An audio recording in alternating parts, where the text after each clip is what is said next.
security preparedness and electoral risk management.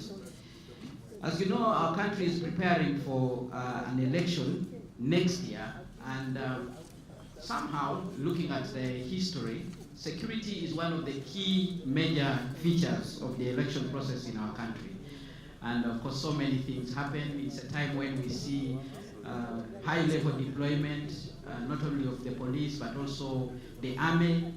We also sometimes hear certain things which are not so good happening here and there, which all point to the need to prepare well, but also to manage risks that come with such happenings. Already, we are seeing temperatures rising, just as we preparing for primaries in some political parties. Many of you might be aware about what happened in Rwemiyaga yesterday, when a supporter of one of the contestants in the NRM primaries was actually shot dead by the guards of one of the persons contesting for the party ticket in that area. We have also seen what happened in Kawempe North, which has become one of the major talking points wherever you go to meetings that are discussing the preparations for the next elections.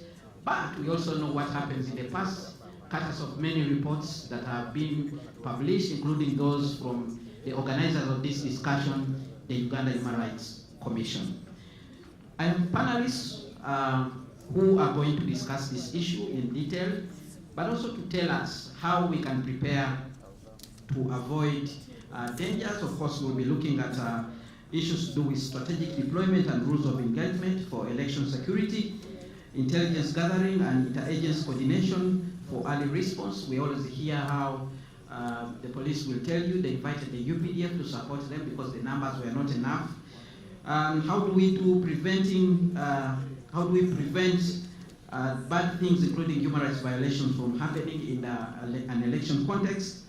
We'll also be discussing the issue of the use of reasonable force during arrests. There are issues to do with how people are arrested and the force that is applied.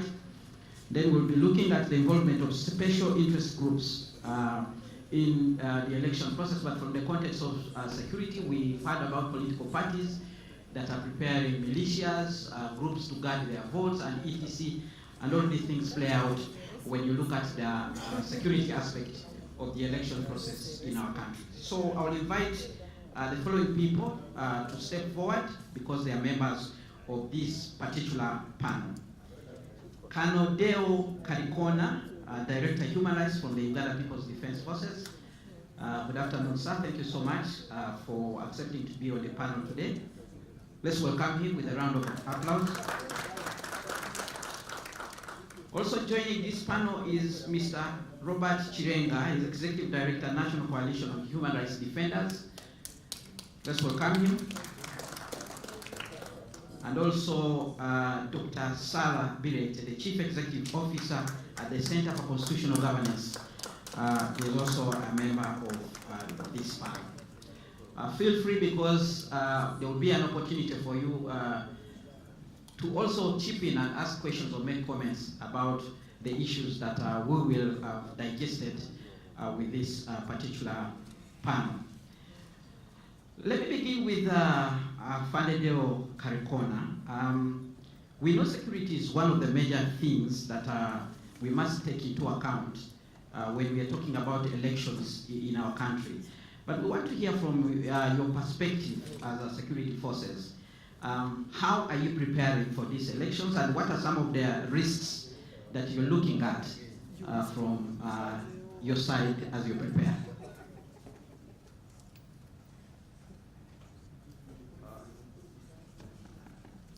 Thank you, moderator. I need to make one correction before I can answer your question. I was so much used as you knew me more as a director of human rights, but recently we had a new establishment and some appointments changed. The mission is still the same, but I am now the director of ideological development. So ideological development takes care of human rights. I have a department, then the other is political education, then the other is psychosocial support.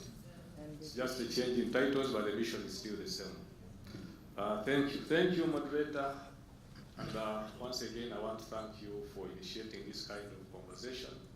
It is really very important, and I really want to urge you to take the conversation ahead, given the forthcoming season that we should be going in.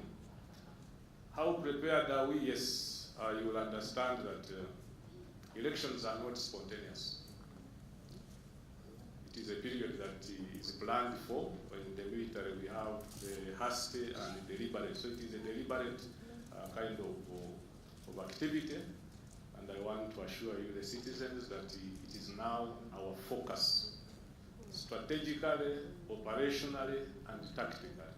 Election security now is our focus.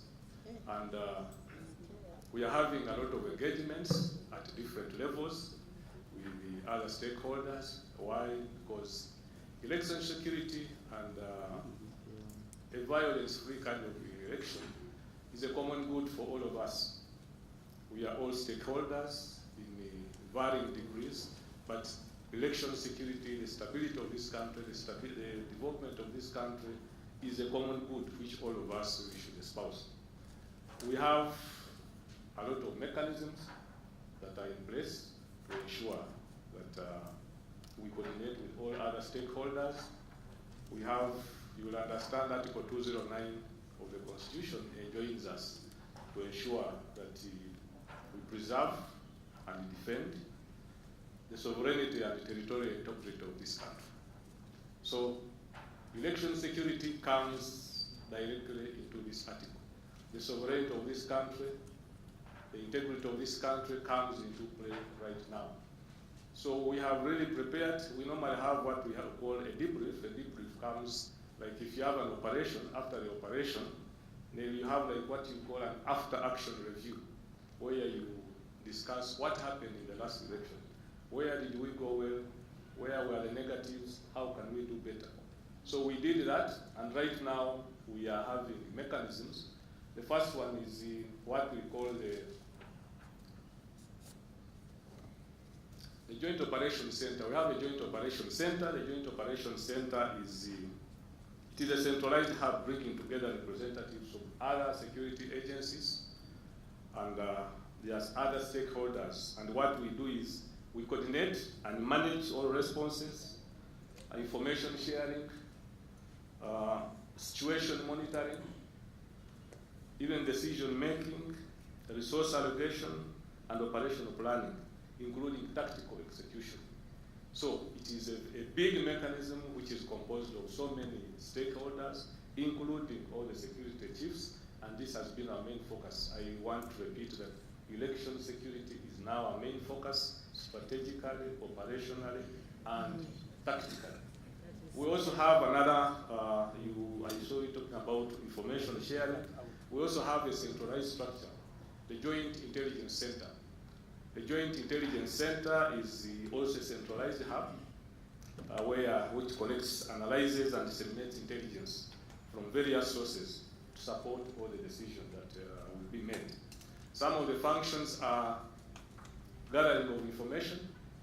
The other is analyzing intelligence, producing intelligence reports, dissemination of intelligence, providing strategic and tactical intelligence, and interagency cooperation. So, to that extent, we are really ahead of the situation and prepared and continue preparing to ensure that we have election security.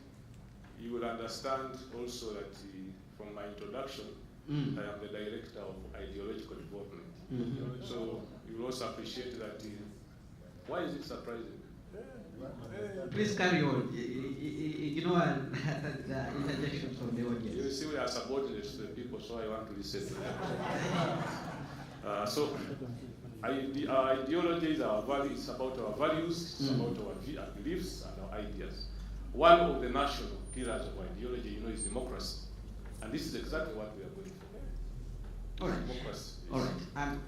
As a director of ideology, before I actually move on to the other panelists, you mentioned what you're doing in terms of preparation. There are instances where we have seen when things go wrong and we are trying to hold you to account. You normally say that is not the the official position of the UPDF. Those are wrong apples in a basket. That's not our policy. And I was just wondering whether this time around you have actually ideologically, imparted information to the people you are going to deploy on the rules of engagement, how they are supposed to conduct themselves in an election setup, because this is not war that they are trained to engage in. This is a civilian activity that is going to take place. Yes, a lot of preparations going on in that respect. We have been training. Seriously. We are doing capacity building. We are even doing joint training, because you will understand that ordinarily this should be a police function. So we are just coming in aid to civil power, which is within our law, to support the police. So we have been jointly training. We have joint SOPs being made. We are capacity building, and there are so many interventions in that area to ensure that we have rules of engagement, yes, to ensure that some of these excesses are avoided. All right. Let me come to Dr. Sarah. How do you define the electoral preparedness in your context as civil society, but also would you like to chip in on the preparedness that Afande Deo Kalkona has just talked about? You focus so much on issues to do with the constitutionalism, rule of law, and all these connect very well with the issues of election and security. Thank you very much, Kenneth, and our hosts, the Human Rights Commission, and their fellow participants. When Afande Deo was submitting about the Joint Operations Center, so I was wondering, was this Joint Operations Center in place during Kawempe by-elections? And if so, what information did you get?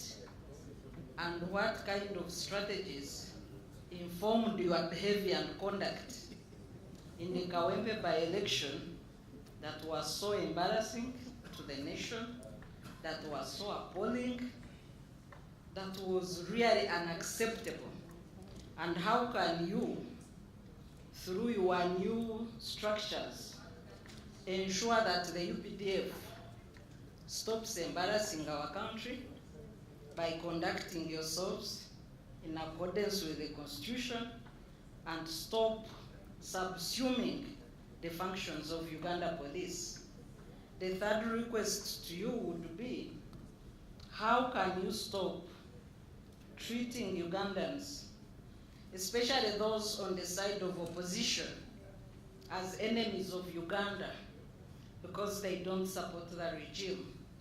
And also an accountability of the murder you have already caused in Zimbabwe in the elections that parties are organizing for.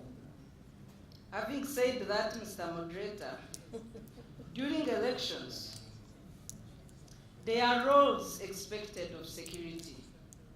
And in the morning, I was a bit frustrated because some people were talking as if we as citizens, we have decided to adjust into the problem instead of solving the crisis that we are faced with as a country.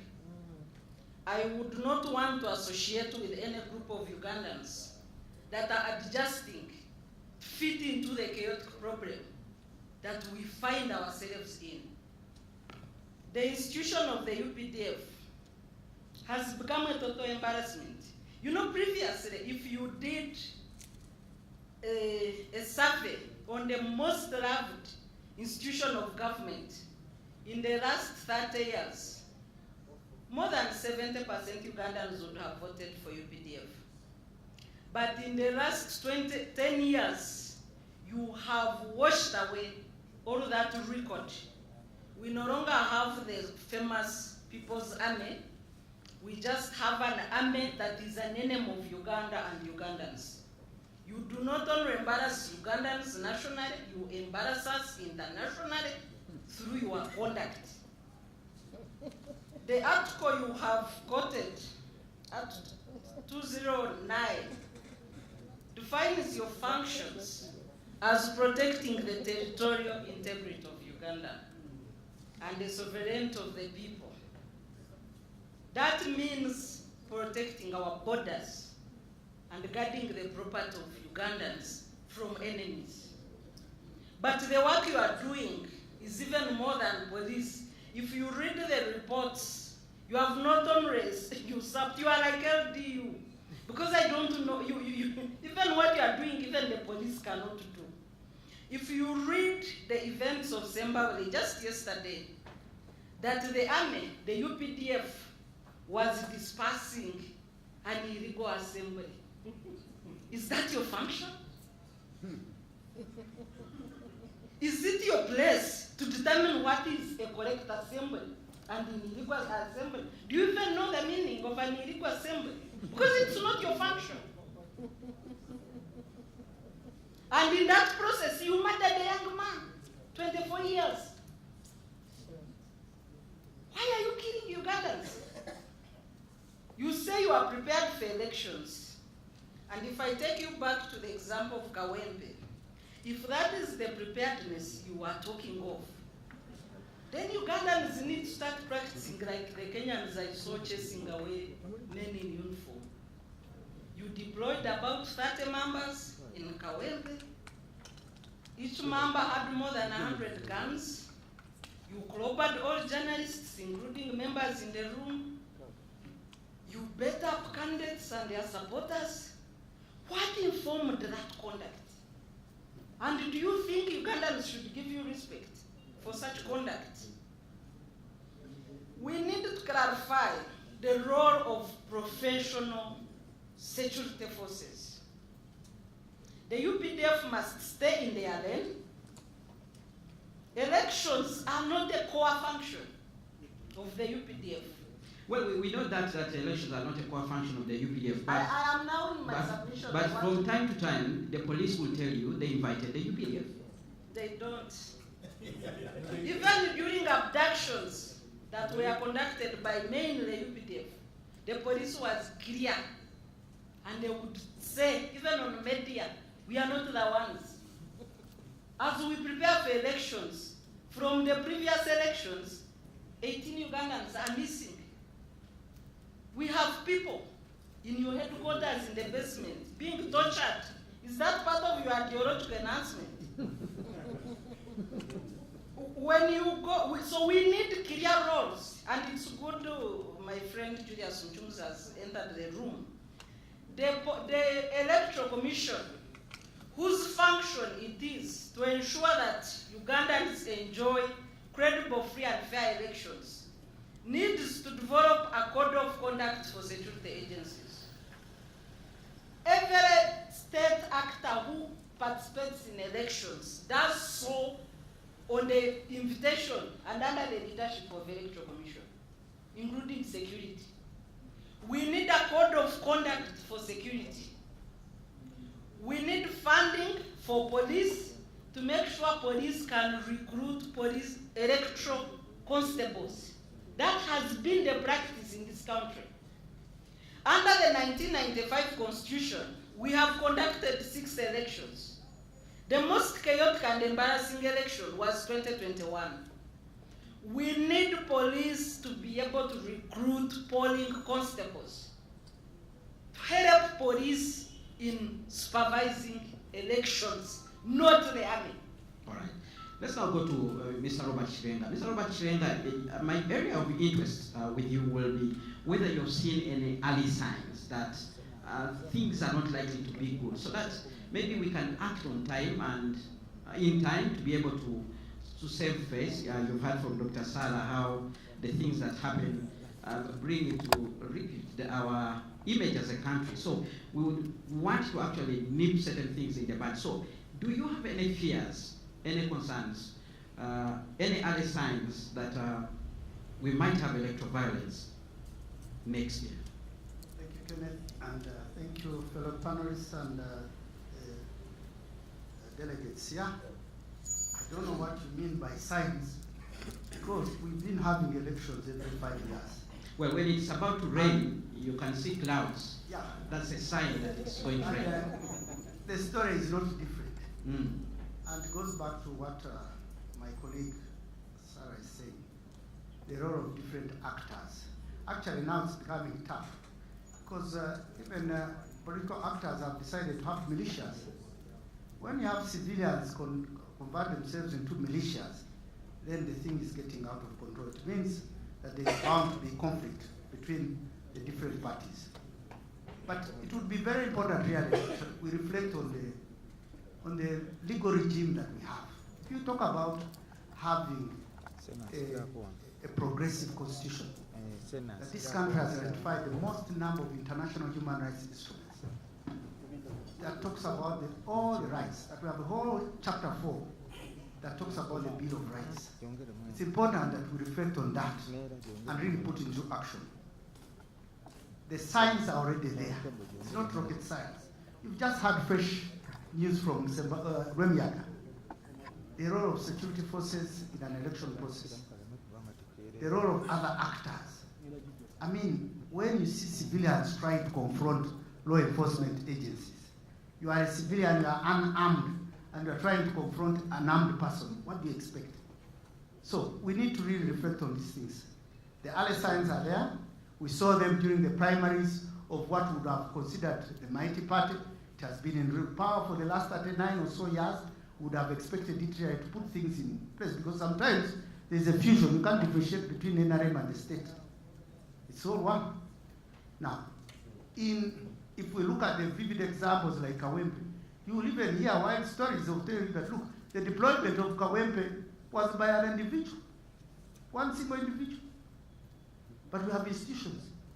If the Ghana police force cannot accept that they can't say that they deployed and somebody else deployed, but they can't tell who deployed, then you know that there is mixed signals.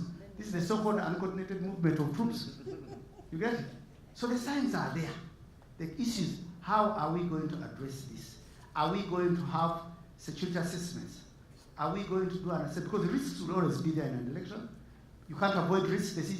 How do you mitigate on these risks? For us as human rights defenders, the message is very clear. That your personal safety and security is very key. It's not worth dying for an election. So when you are going to monitor an election as a human rights defender, you must have a security plan. What is the likelihood that there's going to be chaos in that polling station? What's the likelihood that voters or law enforcement agencies are likely to clash? And when they clash, what are you going to do as you pursue your work and try to cater for your safety and security? Those are the key things that we are really emphasizing. Personal safety and security. You can't go and stand on the side of people who are protesting the presence of law enforcement agencies. That you position yourself as a journalist to ensure that when they tear gas, you are not a victim of the tear gas. That when they decide, that you position yourself in such a way that you are able to cover news and you are able to protect your tools of trade. That is the message. In as far as the role of security is concerned, that is an area where the electoral management body and security agencies really have to come up with clear guidelines. In the event you find that a civilian is causing chaos at a polling station, how do you handle that civilian? In the event that you think someone is purporting to be an operative of security agencies and you don't know him, how do you treat that person? In the event that you see someone is going against electoral laws in terms of campaigning, how do you deal with such a person in front of the citizens that are there? So those are the key questions. Otherwise, the signs are there, and it's important that we really address them and not sugarcoat them. All right. Let's give Afande an opportunity to respond, because Sarah raised a number of questions, and Robert has just done the same, raising more concerns, and even asking how do you plan to handle people, given the training that you talked about.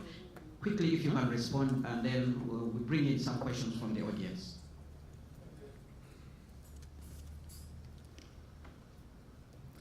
Thank you again. Kawempe elections. As an accountable institution, you are all aware that after the elections in Kawempe, His Excellency the President ordered for a comprehensive investigation into what happened in Kawente. It is a matter still under investigation, and I don't have the luxury to comment on it. His Excellency directed, and investigation is going on. Do we know who is investigating? We have so many organs who empowered us, you know that. There are so many organs. It was the president directing, but there is an investigation going on. By who? We leave it to the deploying authority. But there is an investigation going on, and I hope at the appropriate time, the public will be informed. Somebody is insinuating that Kawendo was a deployment by an individual. Yes, it can happen. We have levels of command. The president could direct the CDF could direct other commanders. Yes, there's different levels of command. It doesn't matter. So yes, it could have been a deployment, but it is something that happens depending on the chain of command. So Kawempe, that is all what I can tell you. The other is the Zimbabwe. Yes, I watched like you on the news. I must mention that the death in Zimbabwe is regrettable, and the injuries that we have been told, we don't have all the facts, yes, are also regrettable. But you will also understand that that is still an isolated incident. Yes, we are an accountable institution. The matter will be investigated. Yes, we are accountable to this nation. We are accountable to the people. The matter will be investigated, and if it requires disciplinary sanctions, it will be done. So it happened yesterday. We don't have all the facts about it, but it is regrettable that we lost somebody we shouldn't have. But the matter will be investigated, and we shall be guided on the next course of action. Maybe if you can clarify a bit, why do you describe it as an isolated incident? Because when Ugandans look at it, they actually say they have started. That's the feeling out there. There are 45 plus Ugandans, 45 plus million Ugandans. The incident of yesterday, we have been in this hot season with the people registering, people getting nominated. That is the incident that we had yesterday. So we really shouldn't have qualified to appear as if it is a common thing we are doing now. It is an isolated thing. It will be investigated, and the course of action will be determined by the results of the elections. My friend Sarah is saying we used to enjoy 70% love from the civilians, from the wananchi, and now she's saying that we have lost it. I don't know whether that is a result of research or just an individual opinion. I want to assure you, maybe that's what she thinks. We still have enjoy the love, the confidence, and the trust of Ugandans. And it will not go by just wishing it away. We still enjoy the love, the trust, and the confidence of Ugandans, notwithstanding some of these isolated cases. And I also want to urge you, they are saying we should stay in our lane. We also urge you to stay in your lane. You should stay in your lane. Yes, our lanes are defined. We cannot have a parallel security outfit out there. You entrusted us constitutionally, yes, to guarantee your security, and we are doing our constitutional role. There is no way we are going to allow parallel security outfits in courts to be operating in this country. Then we shall not be doing our constitutional duty. So please stay in your lane also, leave us also to do our work. Thank you. All right, let's get some reflections from the audience. You've heard from the gentleman and the lady about issues to do with security, preparation and concerns that they have about the election process vis-a-vis security. If I can get a volunteer to actually move microphone around. I don't know if we have that microphone so that we can get some feedback from the audience. Please, when you're given an opportunity, keep your comments short because we are running out of time, but please kindly mention who you are and the organization that you represent. Thank you, moderator. My name is Stephen Namatavapiga. I am a member of the National Consultative Forum for Political Parties and Organizations. Briefly, I had a chance to interact with a gentleman from the United States, and he told me something that amazed me. He said President Museveni's name is a household name overseas. And I was like, what? He said, you know, when the people who petitioned Africa were making Uganda, they strategically brought in different nations together that would never be at peace. They thought that by bringing these communities together, these communities will constantly be under conflict, and they will have to call them all the time to pacify them. And it was like, they are very surprised at how President Museveni has managed to keep Uganda out of conflicts. All communities are living together. So I give kudos to the UPDF for that. Thank you for keeping Uganda safe. And now I come to you.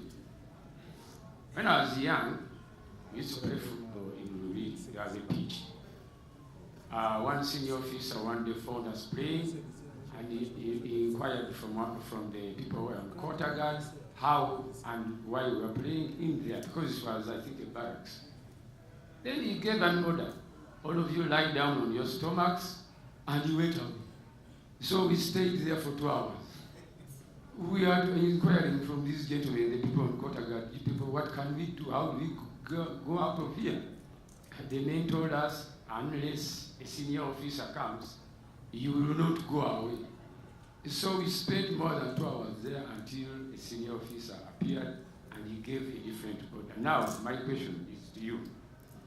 We have seen Karebe botched bombings.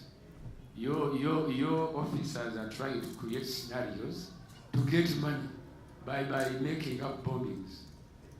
That is one.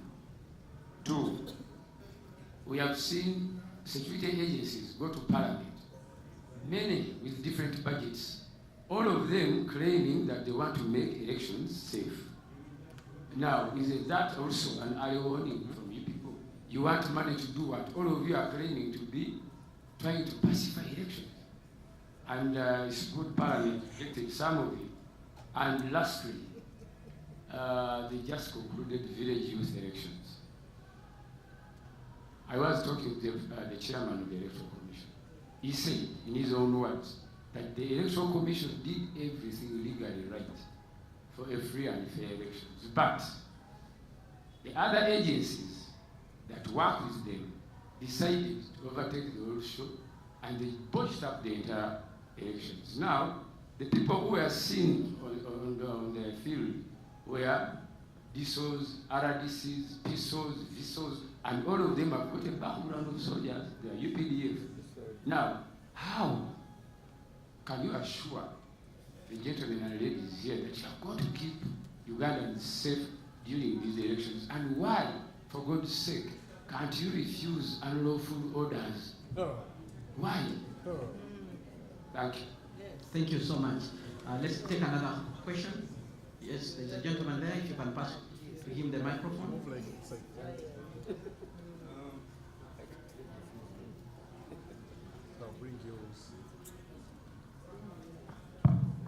Thank you, Kenneth. My name is Obed Katrebe. I'm the acting ED Uganda Media Center.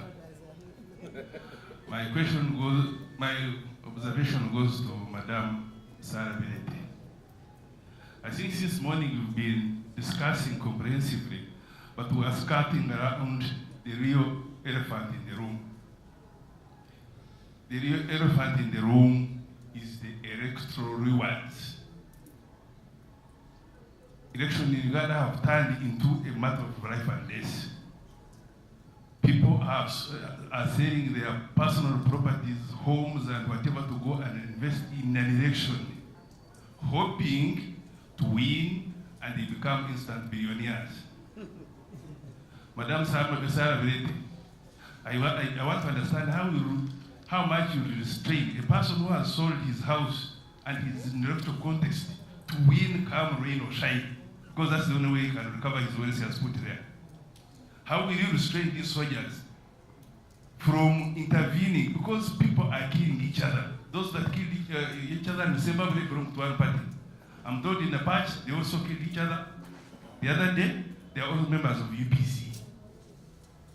So how will you stop UPDF and others to go when people are literally on each other to kill? Training militias to protect the anticipated wealth that comes with winning an election. Dr. Sarah Brent and Honorable Arosa, how did the Ugandan MP end up getting 50 million per month to this small economy we have? That's why the election has become terrible, ladies and gentlemen, and that's why I'm saying that's the real elephant in the room. And when it comes to agreeing on the remunerations, these people across the political divide agree. There is no dissenting voice in parliament when they are allocating themselves that abnormal monies. Kenneth, unless we refocus activists, political actors, academia, and we refocus, probably, Haji can see you looking at me, you need to put noise to Mao among the electoral firms to make political jobs the least paying. Let them take home less than 10 million, and you see if you see violence, and you'll see if these people will go to deploy. Otherwise, with the kind of violence, 50-something policemen are nothing. Kenneth, 50-something, even if you made them 70, they will not occupy every space. Because everywhere where there is a contest, people want to kill each other to win and get instant money. I beg to submit. Thank you, Padre. Thank you. This question goes to Brigadier Dale. Thank you for promoting me. Sorry. I take it. Sorry. No, he loves it. You know when you give a higher rank, right? Then you're a good person. Now, you said Your name, please. You are in charge of ideology and ideological development. And one of those elements is intelligence gathering. Now, my question is that, what type of intelligence is gathered during this election that encompasses you to employ squads such as JAT in this election that is so simple? Then second, do you scrutinize this intelligence? Because we have seen in situations where you come in, you arrest people and call them terrorists. And when they go to court, you cannot win these cases. Do you scrutinize this intelligence before you do these operations? Because in so many cases, you have lost these cases against these people. Thank you. Thank you so much.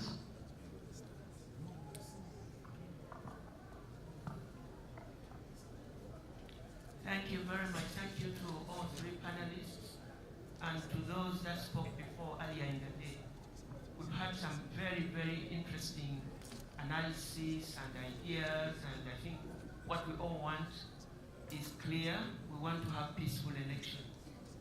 My question is, how do we get, in fact, we had a very interesting statement that we need to do the right thing. My question is, how do we get Ugandans to do the right thing? At the stage where we are with the level of, what shall I call it, impunity, everybody does what they want to do. How do we get ourselves to do the right thing? I think it's a pity that we don't have the Uganda Police Force here on this panel, because our understanding is that Uganda Police Force has leadership in terms of security for elections. And we have been, I'm from the women's situation, and we have been told in our engagement with UPDF that the police invites them to support them because the police is under-resourced. It doesn't have enough numbers to provide for all the constituencies in the country. So every year they go to UPDF and they ask for numbers to come and support them. I have seen that kind of format in other African countries where, for instance, in Sierra Leone, they do the same thing.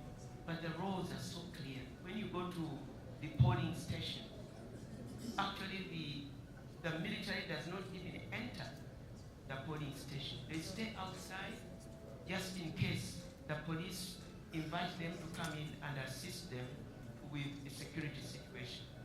So I'm just wondering, Captain Dale, do you see? Now you are demoted. No, Brigadier. Brigadier Dale. Colonel Dale. In this preparedness for security for the coming elections, are you working together with the police who invite you? And you talked about some structure or some unit or something that you have established. Is that established in the police or in UPDF, or is it joint? Because again, I've seen in my experience monitoring elections in some countries, they actually create a temporary security unit that draws on police and the army, and it's only for that purpose of elections, and they train them just for that purpose. I'm just wondering, is it at all possible in Uganda that we can change what is going on?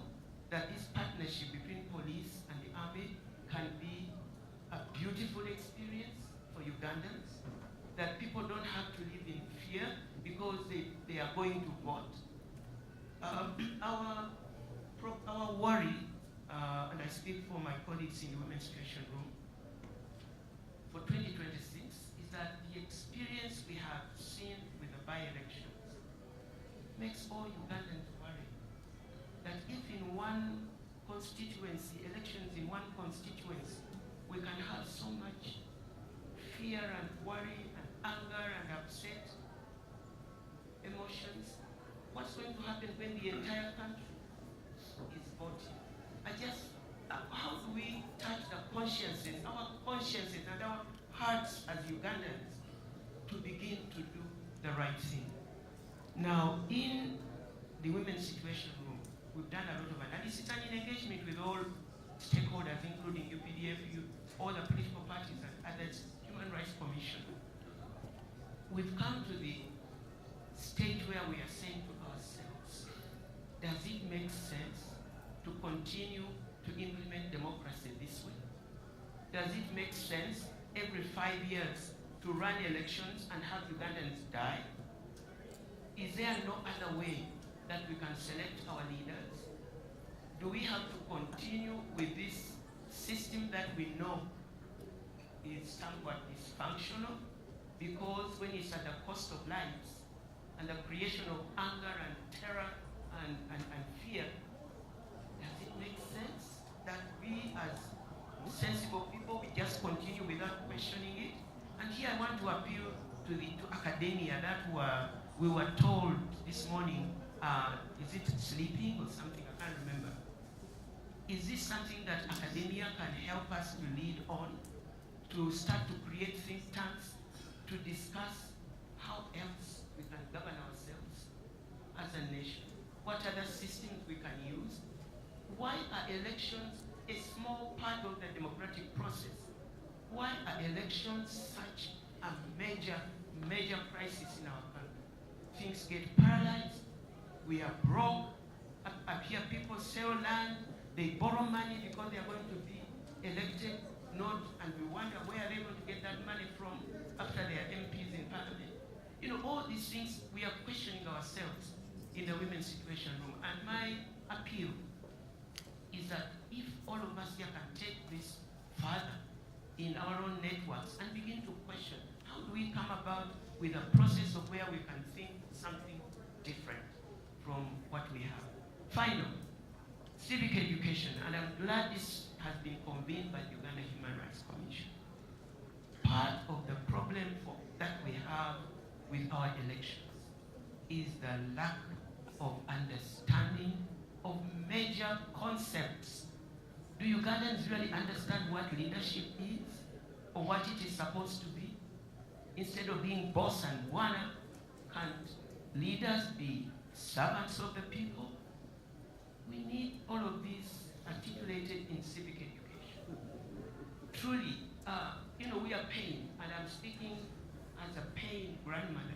I look at my beautiful grandchildren, and I ask myself, is this where I'm going to leave them? Really? So, please. All right, one last last comment for this round from Honorable Alaso, and then, oh, there's another one here, and then we get the rest. Let's begin with you, since you already have the microphone. Thank you very much, moderator. I think it's only fair that UPDF gets to say something here. First of all, I would like to thank the Uganda Human Rights Commission for organizing us to be here today. So you are from the UPDF. Can you introduce yourself, please? They introduced me a long time ago. And there could be people who I am from the Ministry of Defense and Veteran Affairs, UPDF. And I'm a lawyer by profession. I head the Human Rights Office at the Defense Intelligence and Security. So let me stand up since you're making me introduce myself. I will not be, my name, is it really necessary? Hey. I am contributing, so my name is not that important. I'm seeing like the time is coming to 4 p.m. So, and I have a lot to say. Mona Lisa Norway, is that my name? Yes, that's my name, Imam.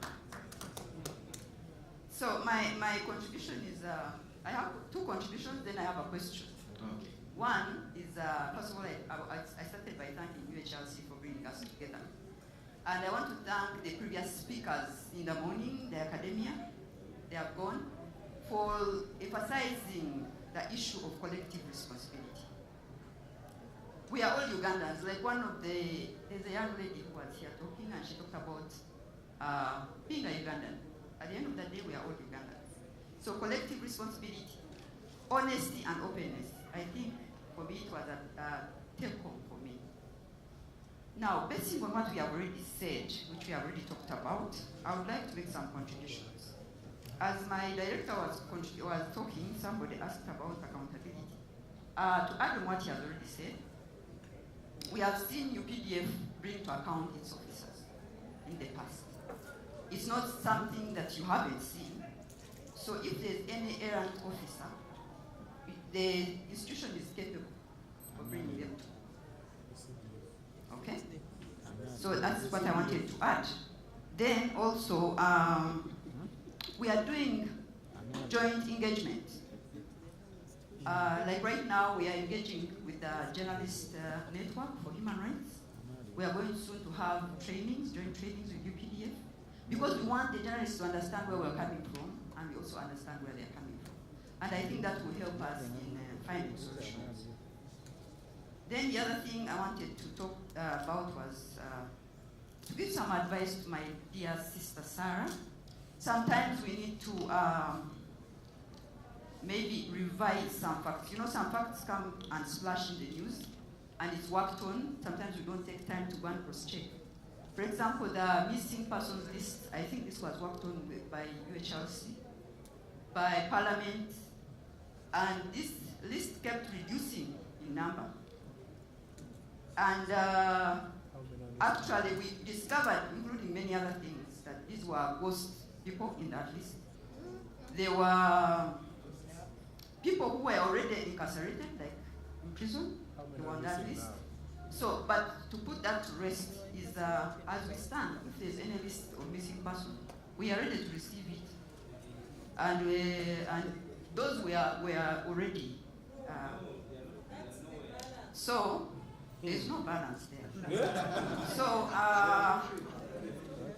we need to update ourselves. Then again, also, when we meet in such forums, it's not a battleground. It's a ground for us to be open with each other, to discuss issues, to make ourselves better. That's what I think, because we are all mature. Then I have a question as I conclude. My director hinted on it. The question goes to Madame Bireti. Some time back, we had one of the political parties organizing a militia group, training. It was all over media, parading and doing all sorts of things. And actually, it's not to Madame Bireti only, to even my brother Kirenga, to my brother there from FDC. I'm not from FDC. Hey, you're from where? PFF. Okay, that one. And to every other, and to Uganda Human Rights Commission, actually. You don't escape this one. What steps did you take for example, to address such an issue. We all watched, and the amount has been given to UPDF as an institution, but we are seeing people training and doing other things that are traverse the law. And in Madame Berete, I'm told your organization is on constitutionalism and the law. So I'm interested in knowing, what did you do? What steps were taken by you to address that situation? Thank you so much. One last comment and then we get back to the panel. Oh, Honorable Alaso, please. This Honorable Alaso, then I'll come to you. Thank you very much, moderator and the panelists. I'd like to address issues concerning the involvement of the military in our elections. Afande Deo, Brigadier, as we are prophesying upon you, yeah, we pray that you go there and continue going up there. What we are asking you as the UPDF and the military that is made up of our sons and daughters and husbands and neighbors, what we are pleading with you and the wish that we have in this room is the demilitarization of electoral activities. Now, when you make that statement, there's a statement you made twice, that you are now ready for strategic, tactical, and something. And then you said it the first time, then again you went, and I knew it was deliberate. So again you went ready. You actually just sent shivers on my spine. And let me tell you, unless we figure out how to demilitarize electoral politics, and probably also create clear standing operation procedures for those of you who will be involved, your participation as the military is going to create instability. It's going to continue to be a very, very big threat to the participation. Earlier in the morning, somebody said that the voter turnout is reducing. Who will walk into those gunshots? I am in my home ready to go to the polling station and I hear gunshots. How will I even walk there? How? And I would like to encourage you in the UPDF, the military, and those that control the coercive instruments in this country. Don't sit there and think you have it all sorted out. The fact that one person dies and you call it an isolated incident is also very painful. That is a father, that is a son, that is a breadwinner, that is somebody's husband. And they are orphans, and there is pain. So sometimes we want you to be, just basic to us and say we regret the incident. But the isolated incident leaves our hearts bleeding. Leaves our hearts bleeding. But anyway, if that is how you people want to treat it, it's okay. But I would like you in the UPDF to reflect. In the morning we talked about Kenya. Reflect on the transition in the DRC. Reflect on what happened in Sierra Leone. Reflect in this region, Zimbabwe. All the military forces and outfits seem to have it all carved out. But I am telling you, if we continue like this, you are emboldening the population to fear the coercive instruments of state. Because people will begin to walk to you, how many are you going to shoot? And before you know, it will run out of order. I told General Ronda that, sir, let him rest in peace. I told him, now you finished all the colors of tear gas, pink, blue, what? You've started using rubber bullets, and you've started using, what is the option now? What is left for crowd control? And he thought I was joking. Now you people use light bullets, use mambas, you shoot Ugandans. So what is left? It is complete instability. That is where we are taking this nation. And I am happy in one way suddenly. When we used to cry out about torture by state operatives, those people of CPS, there used to be an office there of flying squad. Exactly. They would tell us all manner of things. They would be in denial, and we, the civilians, would be crying out. Now I saw one of them crawling yesterday, crying for food in court. Yes, This, what goes round comes round. We all have this one country. Let nobody be deceived that because today you feel safe, you continue to feel safe. This country has never had a peaceful transition. The onus is on you and President Museveni to ensure that we salvage what remains of this country. Otherwise, there will be no difference. You are driving us to a path of instability, and that is not good. Right, thank you so much. And then one last comment here, and then we'll get the responses. I thank you, Colonel Deo, and all other comrades in this room. My name is Alex Waiswam Fumbiro. I'm the deputy spokesperson of the National Unity Platform, and I am humbled to be here. Sorry, I came in late because I was in Luzira prison, seeing those that are there without offenses, but for political reasons. And it gives me a lot of privilege and urge that I can contribute something. We, as young people, did not see the war in 1986, but read the history. And we got a constitution that gave roles to all institutions. As a young man and growing up going to law school, I thought that one of the biggest advantages of the NRA would be the institutionalization of the military. Certain things will fail, but the military will be institutionalized. I have tears and pain that it is not true. It has failed now, and it's on its downtrend. It is the most corrupt, but fear to talk about. Because if you have a military investigating its own for killing Ugandans, as it is now in the news about the bombs we have been hearing, we are yet to get a fundamental statement, but the statements are that there is a problem in the military. And that speaks to leadership. In the book of Art of War, the philosophy of Wan Tzu is that the commanders are pivotal in the behavior of the forces. Today in Luzira prison, Ewanwalu Simbi was arrested by the military at the age of 17. He has been in Luzira and is now 21. I'm giving the name such that people don't say we are bringing them up. Somebody in this room spoke about missing persons. There are 18 missing persons. Chibalama John Bosco,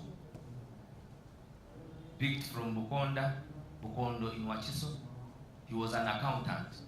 Just like Ben Chiwanuka was a chief judge. This was an accountant. Damulira was picked by the military from Mini Price. He was selling spare parts. He was a businessman with wives as a Muslim and children, like you have, like all of us in this room have. For what reason? Being NUP. And we cried out. I'm not surprised that the lady from the Ministry of Defense has said we are being, I don't want to, I'm not the type who runs away from the truth. She was referring to the National Unity Platform about being militaristic. We are not, even in our constitution, it is clear we are non-violent, written in black and white.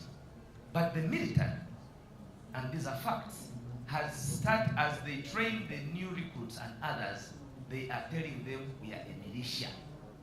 And that speaks to why we are being treated less human, because you think we are being trained like you are trained. The attire that one wants to create as that of the military is not militaristic at all. It is red in color.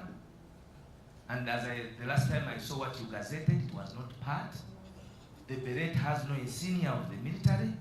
And we're just doing doing normal things that people would do that are organized as a society, and that organization of our people has now been turned into a militia. And what happens once we are named a militia? We are dehumanized, we are killed, we are battered. Lastly, now, I wanted to know the ideological orientation of our military on human beings. Because there is a soldier in cells today. You see, when we are speaking for ourselves, we let us speak for the others. Because it is our duty. Mrs. Auma, or Miss Auma, I may not know the designation of her marital status. She's a soldier. She stopped fellow military people from beating human beings. And today, she's in prison, incommunicado, because she did it on TV. And the commander of the defense forces, General Muhoozi Kainerugaba, ordered for her arrest. It was first a public order, and then later, now we know she's in prison. So I want to know the ideological orientation, because she was condemned by your boss, the CDF. And then what is the orientation of family and the institution of UPDF? When do we get the distinction between family and the UPDF? Because now the country is being affected by the family in the name of commanding the UPDF, and we cannot talk about it with honesty. Nobody wants to talk about the CDF. Will scatter around because he wields power. He has determined that others will be killed, and we are here now with intellectual dishonesty, not facing the facts of people occupying office with impunity. What is the UPDF doing to its commanding officer, who is pretending over this impunity in our country? Does he have biological immunity that people can be grabbed from wherever they are being grabbed under the watchful eye of you, the institution we believe in, and we don't say a word? Because where is the impunity coming from? It is coming from the highest commander. And all of you cannot intervene. You have left now the military and the command with the wananchi. And it is very disheartening for us. We are only too brave to come here and speak about it before probably we are killed as well, but there must be someone to stand up to these facts. Henry Mukunde was in prison for 9 years in the officers' mess for his commentary. Sejusa, the same. What happens now to the current CDF, who is not only commenting but also acting on his comments? I thank you. Thank you so much. Let's now get back to the panel, and I want to begin with you, Kanodeo. Quick response to these issues, and then your fellow panelists will also weigh. Thank you for your comments. Let me start with Mr. Stephen. Unfortunately, he's out. He's saying we are creating scenarios in Kampala about security agencies. I don't know what source is quoting for that one. The media that you have been talking about since morning here and social media, is it an official communication site? I would have loved him here to be here and substantiate his allegation.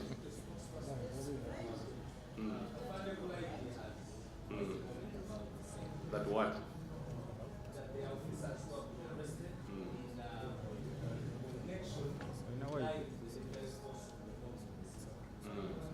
They have been arrested. Isn't that something good that we have discovered? Okay, we shall address it, don't worry.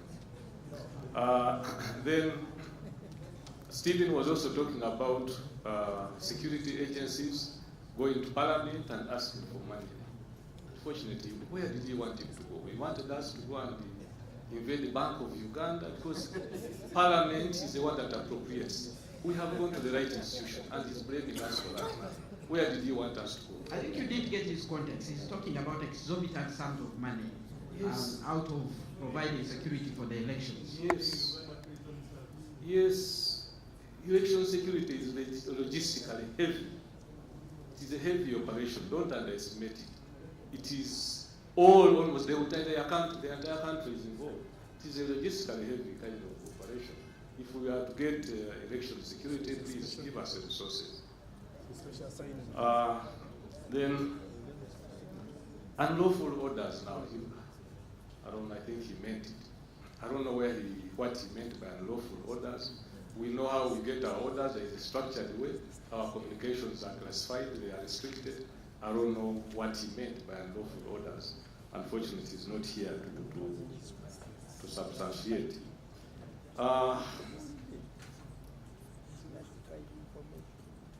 Yes, the intelligence we get, it goes through a process. Yes, it becomes information first, then we process it until it becomes intelligence. What I want to assure you is all our operations are intelligence-led. We don't just jump into these operations. Yes, and you gave us the mandate to protect you. So we have the privilege of having information sometimes which you don't have, which we must use to protect you. And we share that information, of course, on the need-to-know basis. So we scrutinize all the information that we get for the benefit of the security of our citizens.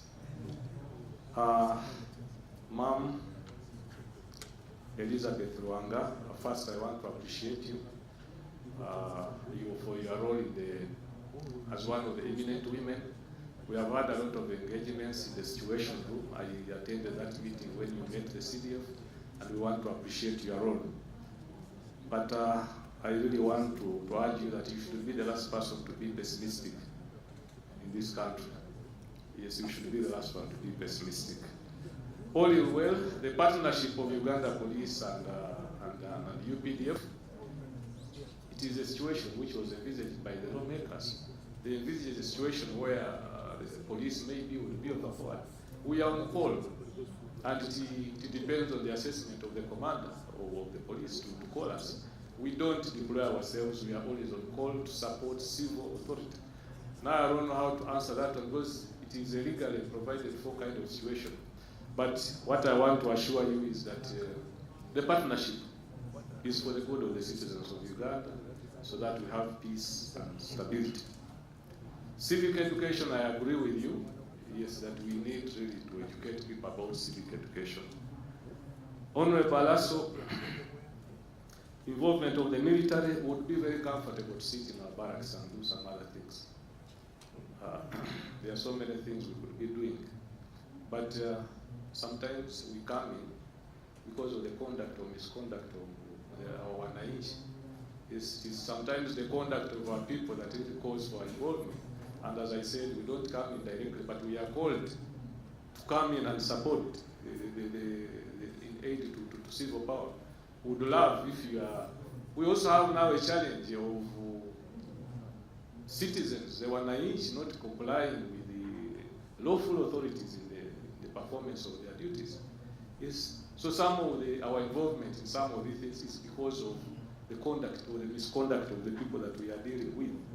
And I said strategically, operationally, and tactically, I didn't mean to scare you, ladies and gentlemen.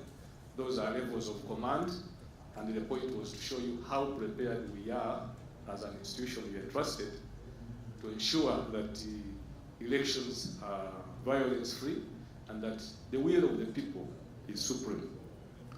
Mr. Alex, institutionalization of the UPDF, yes, you made the word, it's the most corrupt. I want to disagree with you. Actually, maybe we could have a one-on-one, you will change your opinion. Yes. It's one of, especially now, I want to assure you that gentleman you are trying to demonize has taken a stance. And if you came to the UPDF, it wouldn't take me 5 minutes to convince you or to change your opinion. It is the opposite. It is not the most corrupt. That is an individual opinion. Somebody arrested at 17 and he is now 21, but he's at the Luzira prisons. Yes, I would wish to know all the circumstances surrounding that arrest. It is possible that somebody is arrested by the military, but maybe we hand over to police and maybe matter is in court. So maybe the mere arrest by itself should not be attributable to us. I would wish to know the other circumstances, apart from the arrest, what followed. And so that we understand. Remand is something that is legal, maybe. He was remanded. It happens, somebody can be in prison for a longer period. But I would wish to have more information about that. And you are saying there is an offense called, so the reason is being a noob. I'm not aware of that one as an offense in our laws. And there is no way somebody can be charged for that. And even in our operations, I've not met it anywhere that we are victimizing somebody because it's a noob. There must be something extra that you're not telling us. Ideological orientation to the people of Uganda, yes, we are a pro-people army who regard the Wananchi as our center of gravity. Our defense number one are the civilians. That is, we are even constitutionally required to be subordinate to the civilian authority. We are even required to maintain a harmonious relationship with the Wananchi. All those are constitutional imperatives. So our ideology stems from there. You don't need to be worried. Yes, you are referring to the CDF, a gentleman we hold in high esteem and are very proud of. And you are saying he gave orders. I don't know how. This one you need to answer. How did he give orders? By word of mouth? Did he write? For example, the abduction of Edmund was purely by his orchestration. He had made seeds, he's proud of it, and he's against all the laws of Uganda. And now that very person has got to instructing that those people in charge of this should take him to a different prison, but still he has not been brought because of the fear of the person who has proudly showed that the person of interest is that person. Okay, let me make this clear. Okay, let me make this clear. Okay. The Chief of Defense Forces has a Twitter account. Okay? And it bears the emblem of UPDF. That's the official Twitter handle of the Chief of Defense Forces. Okay? That is the official Twitter handle of the Chief of Defense Forces. It bears the emblem of the Uganda People's Defense Forces. We have had a discussion here about social media. I was reading the other day something where, okay, without getting into details, but the official Twitter handle is that one. Okay. So it could even be me, you are trying to be another person. There are so many people. We also have some bad people around there. So the official Twitter handle of the Chief of Defense Forces is that one.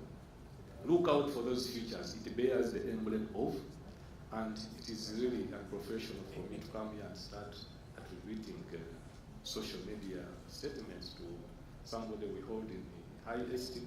If it is not on that Twitter account, please rest it. All right, I mean, before we move on to the other panelists, just two issues for clarity. And I'll begin with the social media handle that you're talking about.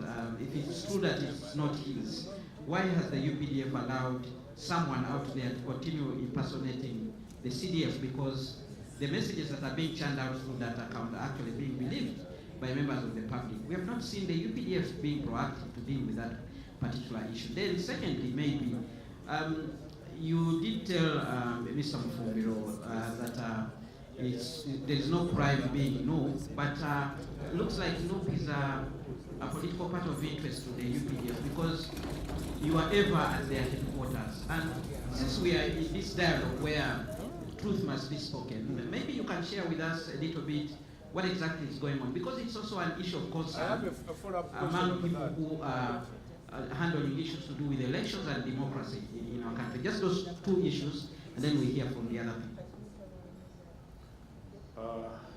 My brother from NUP is a registered political party. Okay? And we don't have anything against you. But as I said, yes, our involvement there, the involvement of security, Well, it's information and intelligence is on the need to know basis. I may not have the luxury really to mention it here, but I want to emphasize that our operations are intelligence-led. There is something that gentleman is not telling us, which should have attracted the attention of the intelligence agencies. We are doing our work. Keep your lane. What was the other? Excuse me. Why you have not followed? How do you know that you have not followed? The account remains active, even as we speak now. There are comments on it. All right, let's hear from Dr. Sara. Dr. Sara, your turn to respond. To me, you are asking the account of Genomos. No, there are some comments that came from the members of the audience, and there were some questions directed to you, including the one from the lady from the UPDF headquarters, the Minister of Defense. Yeah, Madam Monaris, I will respond to her. So there is the account. I want to start from, we are, like I said, we are all struggling to fit in the crisis that we find ourselves in. The character of UPDF is defined in Article 208, non-partisan, obedient civilian authority, among others. There is an account in the names of Mhos Kinerugaba, Emu Kinerugaba, it's blue-ticked. Mr. Moderator, I have a blue-ticked account. To get a blue-ticked account, you must send your national ID or passport to Twitter headquarters. Among other details that you submit, you must submit a permanent ID. So nobody can, be an imposter on a blue-ticked account. Nobody should tell such lies. Official Twitter account of General Mhos Kinerugaba, Chief of Defense Forces, UPDF, and SPA SO. This is the account that has really vulgarized UPDF and made many people beyond Uganda lose trust in an institution where people have spent so much money, Ugandan taxpayers and partners, training, professionalizing UPDF. When I say that in the last 10 years, you have lost credibility as an institution, I do not have any personal grudges with anyone. And Madam Monaris, I ask that you understand us, where we are coming from. We have seen UPDF. The NRM government came to power when I was in primary 4. I've grown up seeing an admirable professional army. What you are associating with today is a disgrace to this country. And we have evidence why we say that. And it's not about you or Afande or anyone. It is about Uganda.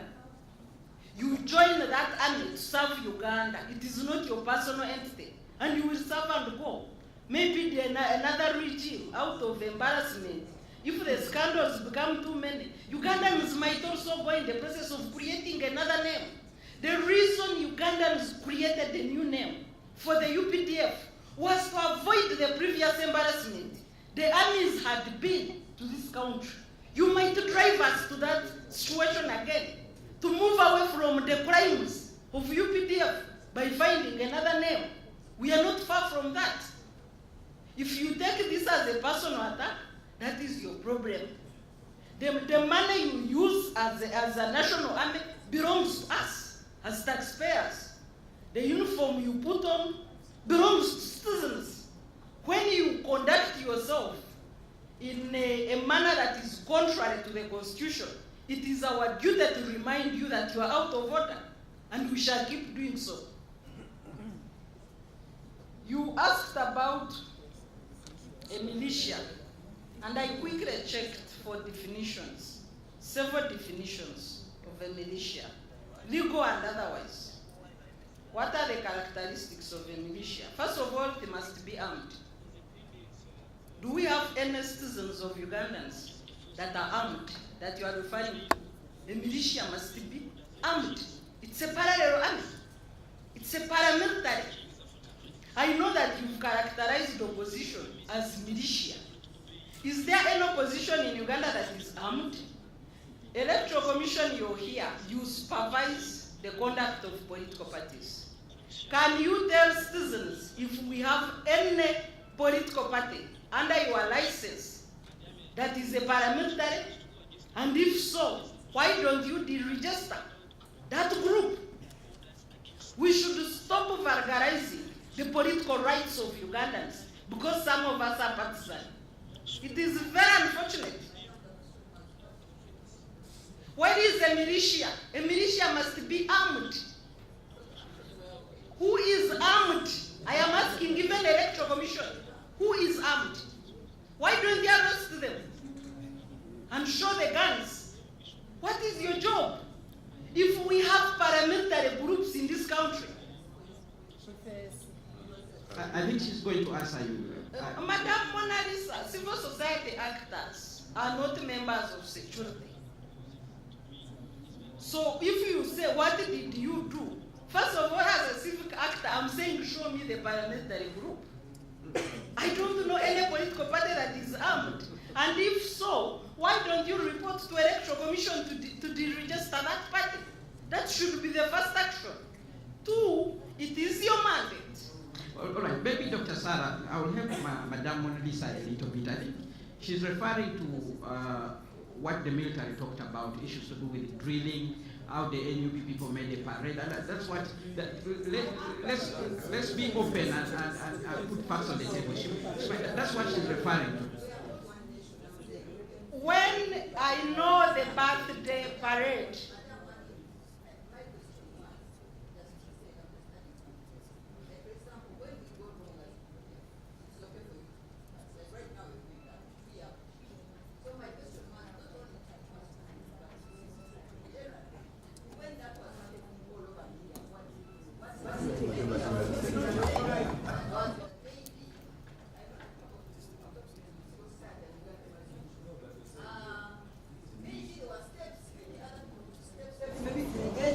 and tell them that maybe you're not doing it. You know, that's what I wanted to say. Madam I will respond as a civic actor and the constitutional watchdog, and the Human Rights Commission will respond as the guarantor of human rights in this country.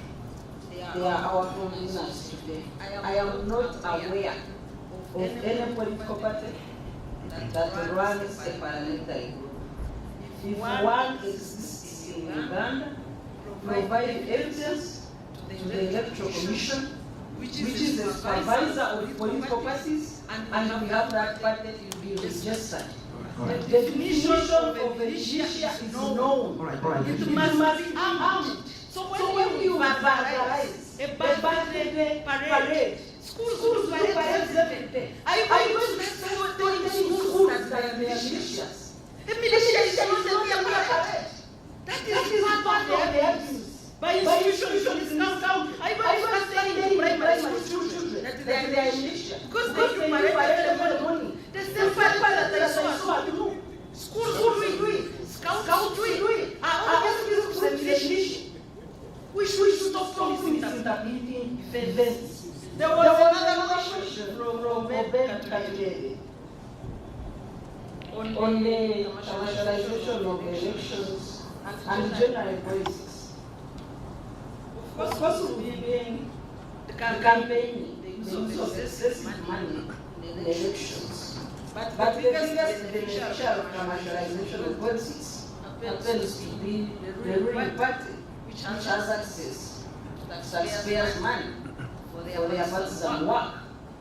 All those we have proposed, including draft bills, on limiting the amount of money one can use by particular office, like it's done in normal democracies, have been ignored by the ruling party which controls majority in parliament. That's what we have done as non-state actors. I don't know whether we can do judgments also amount of money used per seat. In the last election, some parliamentary candidates used 4 billion. You can imagine somebody using 4 billion in a parliamentary candidate. Some of them were getting this money from government offices. All this is documented and ignored. So I think the most we can do as non-state actors, and we shall continue to do through the alliance of campaign finance monitoring. I think we have really, we can do beyond that. But even in this election, we shall document. But without the first step is registration, but also those lead guarantors and implementers. So even in a situation where you have increasing impunity, like we are discussing now, you might also make a wrong and there is nobody to implement it, like is the case in Tanzania. Tanzania has laws limiting the amount of funds people can use in campaigns, but the ruling party, which is has access to taxpayers' money, has made implementation difficult for those laws. So it's a whole culture of a culture of rural government. As I conclude, the question on bonds, and I hope my fellow panelists will have a need to comment on. When we saw the situation of extrajudicial killing on matters there, we thought that maybe the security agencies had panicked because of the nature of the event that was going on. There were too many people. So it wasn't as much an eye-opener to say there is something funny. We thought there was need to urgently act to protect the people that had gone to celebrate Mother's Day. But the extrajudicial killing that were wealthy really causes scare. Because the UPF has technology to detonate bombs. Previously, they have done wonderfully in fighting terror attempts in Uganda by detonating these bombs, even demonstrating the bombs you have detonated to the members of the public, and arresting the people and making sure they are held accountable through due process. But this time around, you execute people on site. You don't show the bombs they were carrying, you don't show anything, you are not only abusing your offices, you are also engaged in extrajudicial killings. And maybe it's good that the Major General Crisis has come out to say we are fake managed bomb attacks by security money, which is very unfortunate. But why use extrajudicial killings in a situation where you can detect, detonate, and arrest people so that they face their due process in court, other than killing them on site? I thank you. All right, thank you very much. Robert, you have the final say. Thank you, Kenneth. Thank you. But Spence, it's a pity Mr. Obed Katurebe has gone out. But he had a question on why we are not addressing the elephant in the room, now as the electoral rewards and what it entails to participate in an election. I mean, the question is, how did we get here?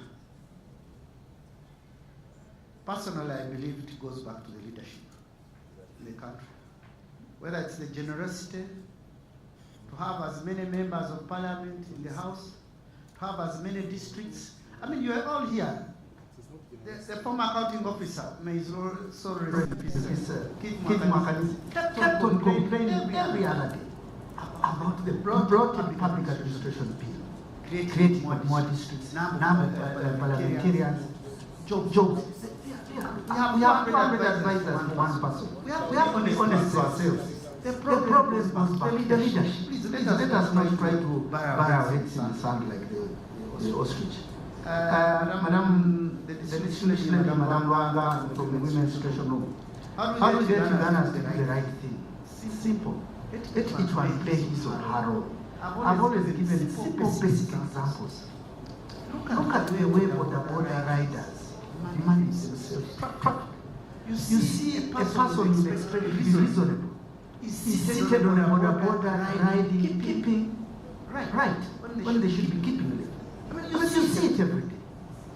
Last week you must have read the headlines on the monitor of a fake doctor who was responsible for the death of 3 pregnant women in Hoima, in a referral hospital. was doing operations when he was not qualified to even be an attack. The question is, how did he get there? So somebody is not doing his right job. Now when we come to an election, we all get excited. But there are many other people who die every day because of either negligence, because someone is not doing job, because someone is not following merit, and that's how the country gets here. So we should, and then one other thing we should all know, that the struggle we are all involved right now to improve on our country. I don't think we are the ones going to benefit from the dividends. It's the future generation. So let's each one of us play our role now as God allows me to live. Then the rest will build like that. So do the right thing. Do the right thing. Women's Treasure Room, I think for you have better platforms, you have access to excellence. I hope you can be bold enough to tell you. Be bold enough to tell you. I mean, what should future generation do? Look at the demographics of this country. 70% of this population are under 30. What are we going to leave behind? That's the case. And they will ask us, what did you do when you had that platform? Mona Lisa, your question on military shares. I tend to agree with that. But besides that, I have said it before. Civilians who attempt to take the law into their hands, trying to match law enforcement officers. You try to disarm an armed officer. You are racist. Please, if he or she gives you what was the unlawful order, whether you are trying to exercise your fundamental right to peaceful assembly, just move away. Do not attempt to have discussion, especially with the army. The army has no discussion. You can engage with the police, but you can't engage an army. When it tells you move out, just move. You are lucky if you are told to move out. So we are trying to talk to you. Please do not attempt. Don't try to have a discussion with the army. You can have a discussion with the police and whatever, but not with the army. That's my submission. There are so many people who are timing on our side, so we cannot exhaust them. Like we've already said, through further engagement, as we build towards elections, I'm sure there will be more room to discuss this issue, and probably the way forward that will arrive after this meeting, there will be an opportunity to build synergies and also channels through which we can engage, so that we can have an election process where everybody stays in their lane. Thank you so much. It's been a very good audience, and I hand over back to you. I have some. If you are looking at the website, please give me a minute. All right, let's go forward. One, if you have violence is peaceful election. One I add the naivety is let the candidates abide by the license. Abide by the license. You don't need to get to pay for consultation with security agencies who are performing there. Nobody would. Let us be patriotic. Uganda is for all of us. I'm seeing people talking emotionally as if Uganda is anything. Uganda is for all of us. Let's love Uganda, our heritage, our people, our program. Let's love Uganda. This is Uganda after this. Let's go to this. Civil society organization brings civic education. When people come and exercise their right to vote, I want to emphasize this. That we need the honest and the professional engagement by all stakeholders. Honest and professional engagement by all stakeholders. We are consumers of intelligence, but I want to tell you we don't miss a part. That we have negative forces fomenting chaos. We have negative forces working to undermine the sovereignty and integrity of the and the security agencies that want to assure you we want the honest and professional engagement with all stakeholders. We want this discipline democracy. This discipline democracy without militarism, democracy without intimidating us. Let's avoid conduct with crisis. I really want to urge you to enhance your individual, institutional, and national consciousness. Lastly, come here sitting and exchanging ideas without making commitments is counterproductive. I want us to make commitments for peace that reflect our values other than the rhetoric. Let us make commitments that reflect our values other than the rhetoric. If we are just going again with the rhetoric, we shall never end. As the Uganda people resources, we are going to, within our resources, still we are drawn out, we are going to apply our presence and effect to assure that we have a free and fair election. I don't know why you are scared. That is the truth. What do you mean?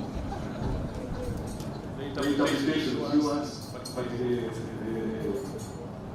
undertaking of making is that we shall do whatever is possible legally and within our means to ensure that we have a peaceful election.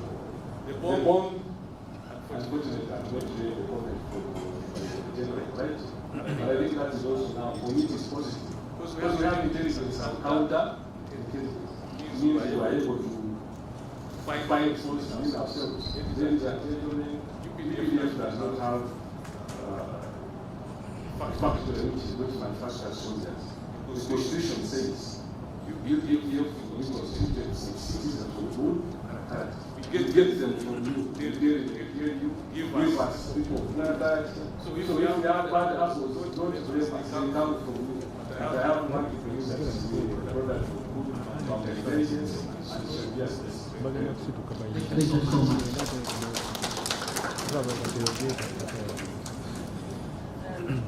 Let's give them another round of applause. Thank you very much. It's such an exciting and very exciting panel. Ladies and gentlemen, we are doing badly in that time. But you know, when it matters about politics, matters of elections, it is very emotional, it is personal, it is intellectual, it is political, it is spiritual, it is everything, and in between. So let us have the last panel, and these are the political parties, political parties in Uganda. I want to invite the moderator, Mr. Solomon Feranja, to invite his panel. Solomon, welcome. Thank you. Can you just demonstrate a bit? Just. Okay, so Kanu, do you want to give us because you're the soldier, come and give us a few challenges here. We switch our body the way we do it. No, but make sure you don't break my people.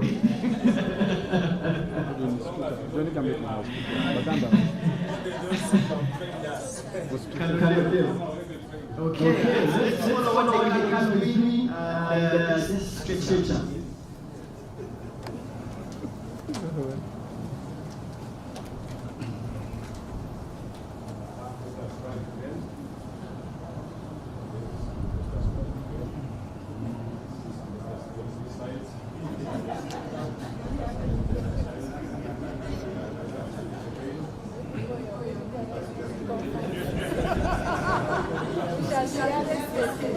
He doesn't go with us.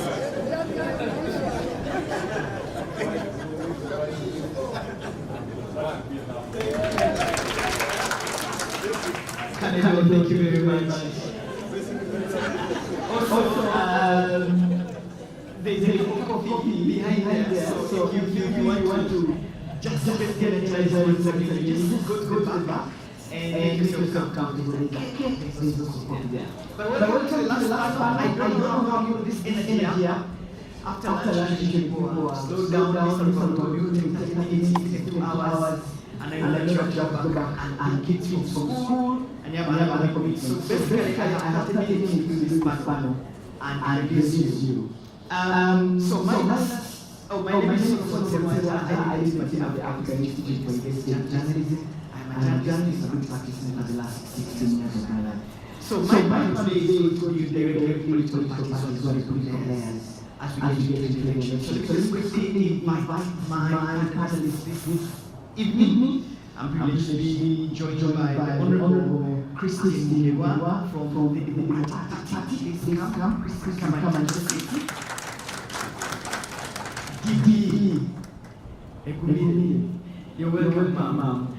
Karibu sana. I'm also privileged to be having the National Vice Chairman for the Forum for Democratic Change, the Honorable Robert Centenary. Please come and take your seat. I'm privileged to be having my brother Wise from Kumbia. You're very welcome. Come and take your seat from the National Black Party. Also, we have Alice Alasso, someone I call a friend. Alice Alasso from the Alliance for National Transformation. Please come and take your seat. I also make clear we invited the representative from the National Resistance Movement Party, and they did not turn up. So I don't know why they did not turn up. This is to say that we invited them and they did not come. I want to invite the Secretary General for Freedom, Harry. Very welcome. Can we have an extra seat for her? Okay, Karibu. Okay. The people from the NRM come. I don't know why we don't represent them, but the Ugandan Federation won't be that they invited them. This is a display to say that we did not invite them. Alright, so let's get right into it. And I'm glad that we have had conversations. No, really. I wish you would stay and listen to the political party. Briefly. And you represent everybody. Okay. Alright. So usually politics is, it's politics, right? And what I use as weapons in the political warfare. The things that the candidates speak during your rallies, it's politics, it's inciting, it's everything, you know. And we thought that we would start this conversation by looking at the responsibilities of political parties as we get to elections. To ensure that we have a peaceful election. They call it the same democracy to start with. And it goes back to the conduct of the political parties. Do they have a code of conduct? How they should operate? When you campaign? Are there standard operating procedures from a party level? Or am I accepted because I want to make the crowd go crazy, I use a fellow opponent? Do we even have conduct? How SOPs, how we can conduct ourselves? Perhaps let me start with Alice Alasso.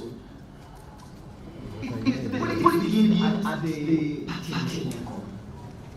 How we behave from the time we go to elections to the time we campaign with the political parties, and then the final campaign that happens. Does your party have sort of standards or SOPs that candidates have follow after giving them the card? They can do whatever they want to do. Alice, you're welcome. Thank you very much, Solomon. And I appreciate again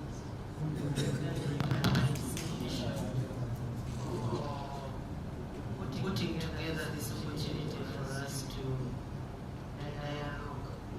I come from the Alliance for National Transformation, and I can tell you one of the reasons not many Ugandans feel or understand us is because we are deliberate about the character of leadership. We believe that leadership must be held accountable for every word and every utterance they make. And that is not the way politics is ordinarily run.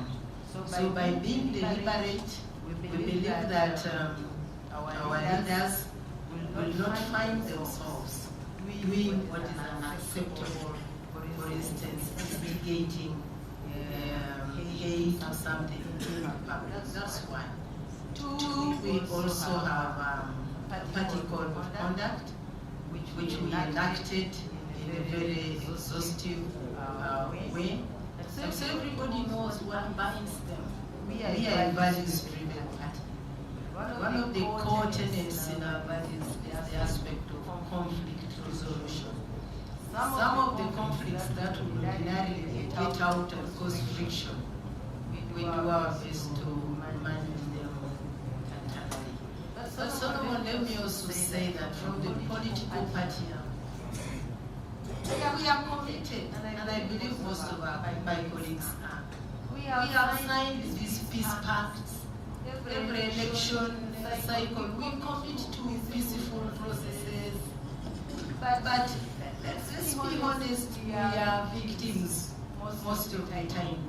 But because the conversation is on what we are doing as political parties, I have already shared what I think should be done internally, my submissions. I think I'll now focus, I'll just comment a little on the internal processes. We are very cognizant about the nature of demographics in this country. The people we are calling voters, the people we are calling the population out there, are young people. Their character is that they are energetic. That's one. They're very energetic. They're very daring. They are unemployed. They have a lot of energy to expend. And we realize that our processes, creating a youth league for them, putting them in some responsibility, does not exhaustively address what they want of their government. Our young people want opportunities to survive in this country. They want jobs, and they want an atmosphere where they are sure of tomorrow. And both parties and government must address the issue of youth unemployment and youth aspirations in Uganda. The reason our young people are taken advantage of in political parties is simply because they don't have the means of survival. They can easily be misled, that is one. But two, really, these are restless young people. We want to see promise, and there is no promise as we talk now. And if you flip it the other way, they also have houses, they have no wives, they have no children, and they have nothing to lose. So we as the people, as the government, must be very, very careful how we handle the issues of young people and what they can do and how we make them settled and productive. I think I'll make two more comments. Solomon, I know that you know your friend here. It's very political, but I'm also very spiritual. I want to run to church, and so you will excuse me after here. I do run to church seriously. The other thing that we would like to see is that we as political parties, we are free to behavior during an electoral season. The Electoral Commission may make a program that oftentimes in the middle of that program, the EC modifies that program without even talking to us. So you can be having a rally here, and then the president of Uganda is coming to campaign for your opponent, and then they move you from here. The EC does not even have the courtesy to say, okay, also you are inconvenienced this way and the other. So yes, inside the party we try to adhere to these things. We want there to be a peaceful election, but the Electoral Commission sometimes you do not act in time. You allow our programs we arrive at with you to be disorganized, I think because you fear of our strategy, and then on the other hand, even our complaints to you during campaigns, go and answer. So you can disorganize in the rally today. The next time, I will not wait for my opponent to disorganize. Thank you very much. You're welcome. I don't know if I should release you really. I know you're talking to me. But I should ask the audience, should we release Balaso? No. Okay. You give us just 20 minutes maybe. All right. I want to go and pray for you and the country. Okay. Let me come to the Honorable Robert Centenary here. The maturity of your democracy starts at at the party level, and therefore internal multi-party democracy, it's important that we have ethical codes of conduct, which speaks about the minimum values that the party holds and that party members should reflect when they are doing campaigns and when they are doing politics. Does this as a party have those? Thank you. Actually, FDC is proud to have been around for at least the last 20 years and has built systems, processes that have stood the test of time. I'm grateful to my senior colleague, Alisa Lasso. She's one of the people that put that together. We have a constitution, one of the guiding documents in our internal democratic processes.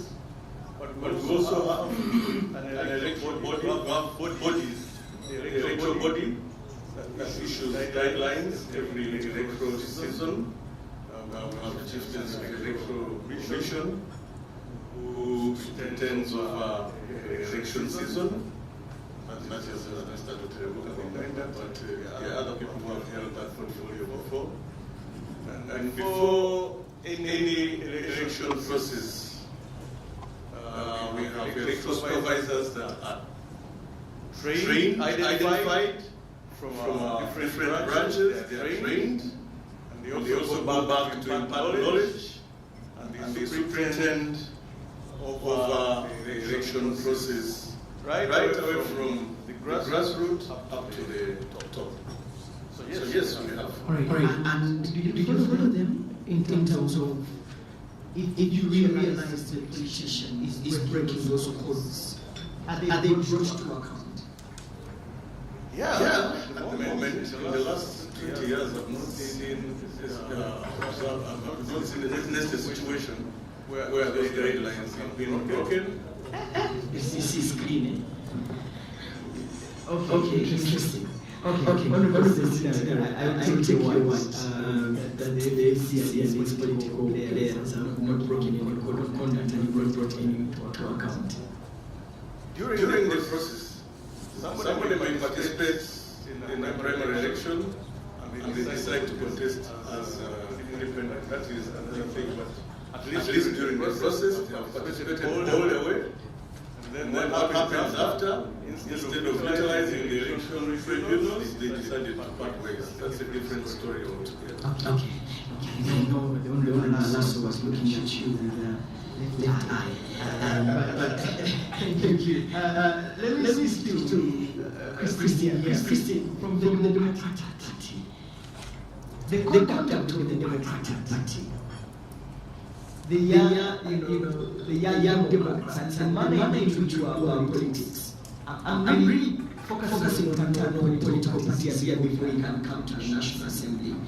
How do you gauge the discipline in the front of the Democratic Party in terms of electoral processes? And do you have minimum standards that you call out your members and say, look here, you were campaigning and you promoted hate speech. You were campaigning and you abused the political candidate. Do you even follow them to see how they are performing at individual level? Are you saying when they are participating in the national election? Yes. National election. For the Democratic Party,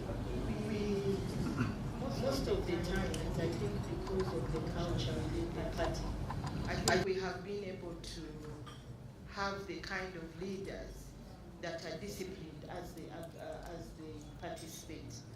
And for the duration that I have been the Deputy Secretary General, I have never been brought a candidate that my candidate misbehaved. I don't know, maybe because we are based on the rule of law as one of our the cornerstones of our values of the party. We have rule of law, we respect the law. So for us, I think we believe that there are always arbiters that although I disagree at a personal level, we know that we can go to court, but I don't believe that court is the best way to manage just like I don't believe that our electoral system can deliver a conflict-free, violence-free election, unrestricted deliberate efforts. And the reason I do that is when you look at the way that we elect, somebody talked about people investing all their savings and resources. That is one thing. But the other thing is that you invest all your resources with you think that by paying the voters, by doing what, that's how people have won elections. So either we learn to penalize the people who do that, so that people stop doing it. Because people go to parliament after buying elections and they stay there. And the courts can't do anything about it. But also the electoral system of, winner take all is also a very bad system for us here. And I think if we want to retain, I had Madam talking about that the academia would help us explore other means. But as long as we remain in a multi-party dispensation, the best that we can do, I think, is to have proportional representation. Once we do that, as a party for us, that's what we want as an electoral system. That it will somehow manage the amount of conflict that this whole process generates. Okay, thanks. And democracy is interesting because then we have party leaders working in a government. In the national government, I think it speaks to what you're saying, that you have the Minister Justice and Social Affairs, they also the leader of the Democratic Party. I think that also speaks to what you're saying, right? I think for us as a party, we believe that we must do what is best for this country at any given time. So we make our decisions based on the circumstances as we read them. And as we read them now, this country needs dialogue, this country needs some kind of reconciliation in order for us to have a viable future where we believe that we shall hand over to our children and grandchildren a nation that is not broken to pieces. But right now, you look at so many things that show you people are naturally, they're naturally angry. They get angry over very small things, and it becomes, violence suddenly. And you wonder, how did we get there?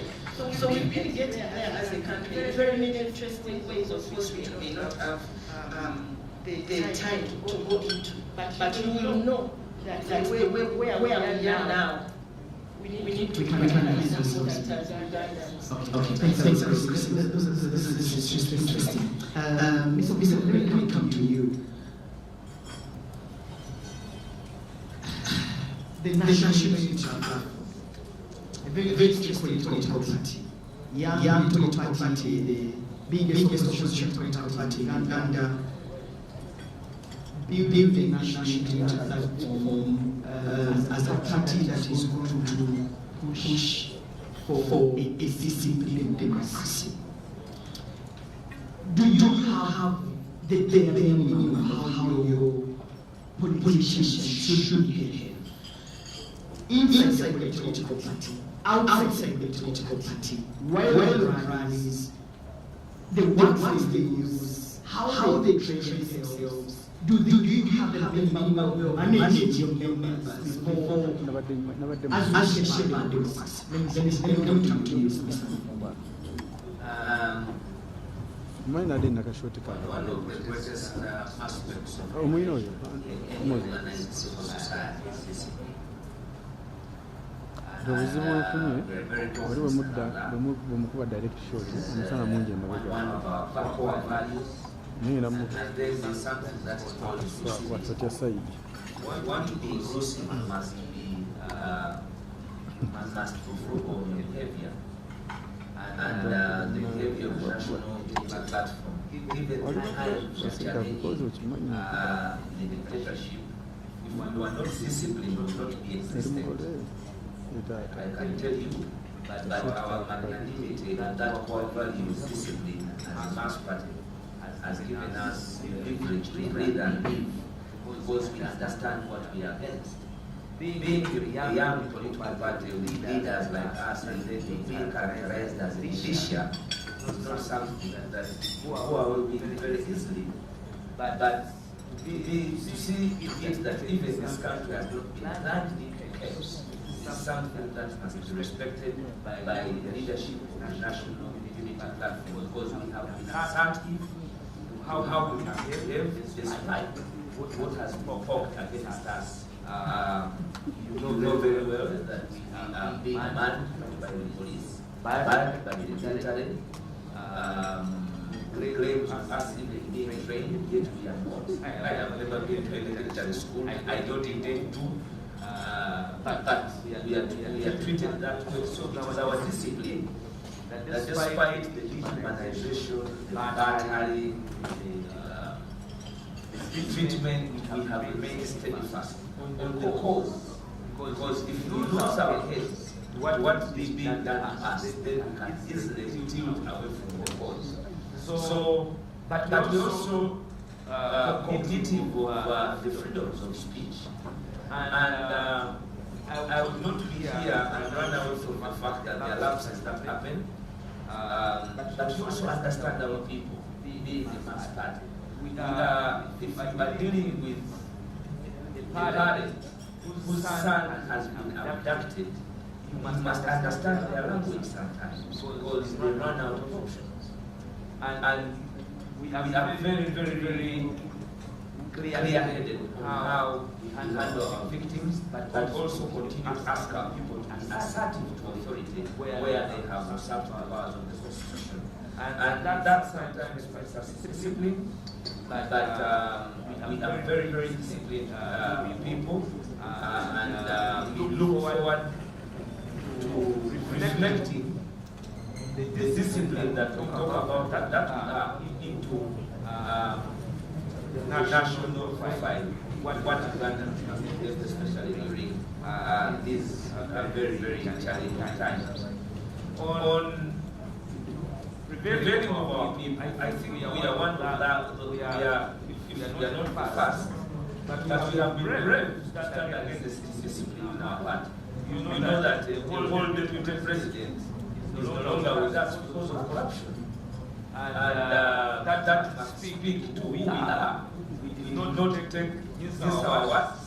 We faced bashing, but we say no. The party stands with this as its norms and values, stood by those values, and cracks the whip. I can tell you, even now, we will crack the whip, even once if we consent on what as a party we believe should be our trajectory. The qualified electoral party has been accused for spreading stereotypes from some of the officials at the party speaking about tribalism. Is there some sort of I am the mouthpiece of the party, and if it was our nomenclature as an organization, this sectarian, probably I would be at the forefront. I do not have any record of any of our leaders being sectarian. If you have one, please advance that evidence, and you will see how powerful the national platform is on cracking we whip those that work against our value of inclusivity. Okay. Let me go to, I'll come back to you on that. Let me go to my brother Harold. Harold, yours is the People's Call for Freedom, the newest political party on the block. First of all, how are you holding up? Thank you so much. Our platforms told Ugandans we are not new. We've been there. We are now. It's a group that has known that models like African marriage and being cohabiting with my wife for 25 years. And then you put a child. Then it's not a new couple. You're not a new couple. We've been here, we are known, people know what we stand for. Okay. And you're still trying to figure out a lot. And we are going to elections, and I know that you're confronting some political leaders. Discipline within your party.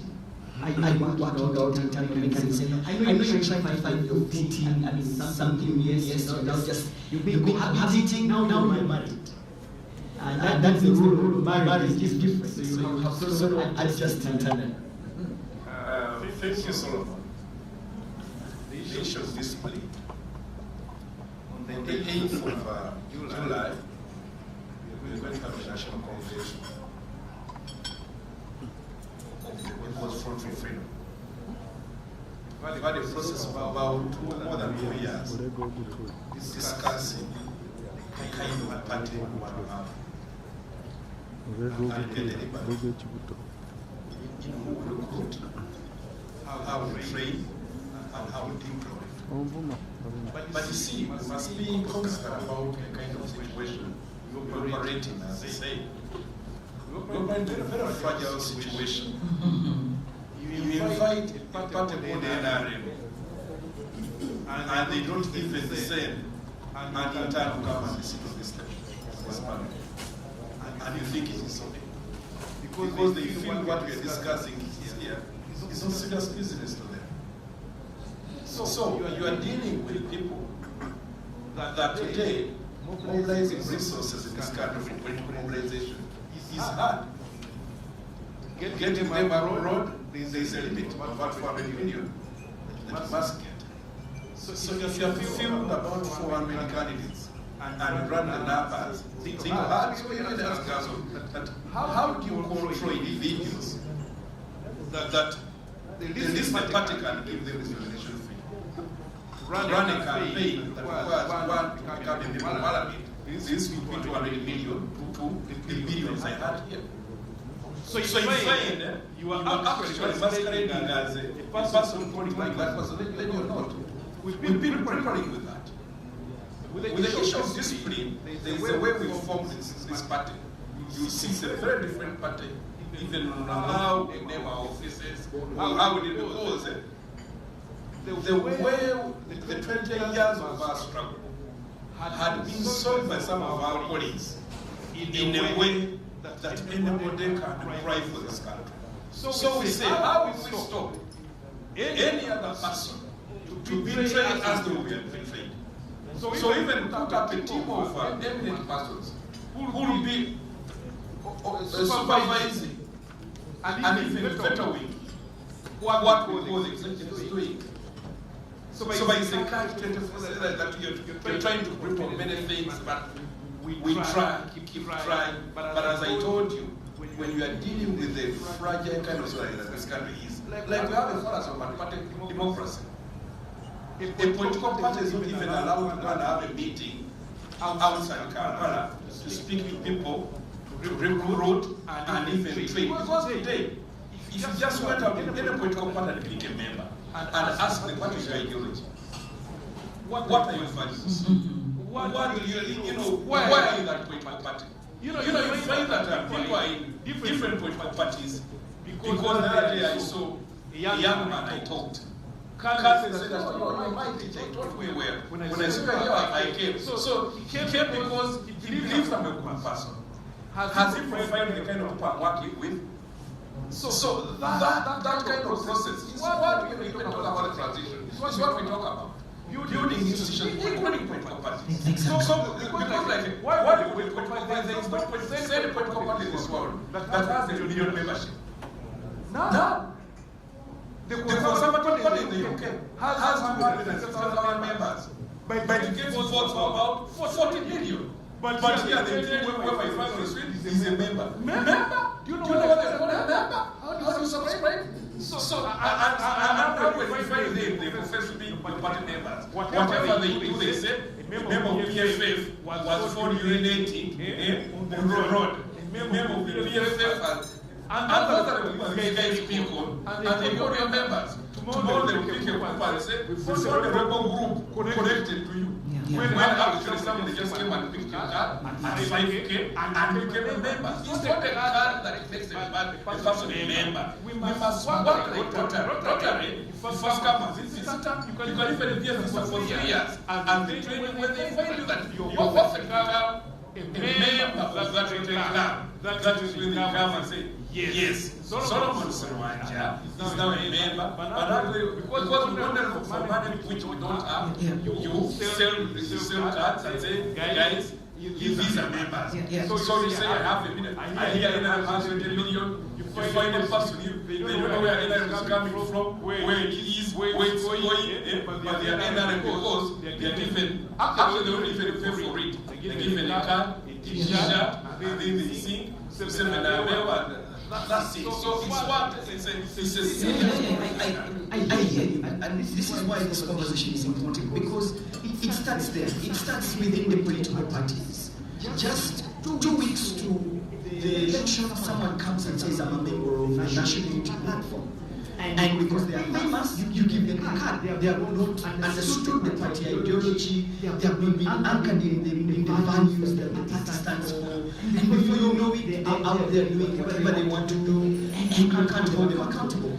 And so it is important for us, and I'm glad that we have political parties here, they represent the senior members of the political parties, to grow internal strengthen them in the parties at individual level so that they can produce leaders who will go to the national level. One of my heart cries during this election is that we move away from just politicking while we are achieving our democracy to go to issue-based politics. This is where I want to engage you. I know it's a political time. This is when people get people's dirty in and out. This is when people just go crazy.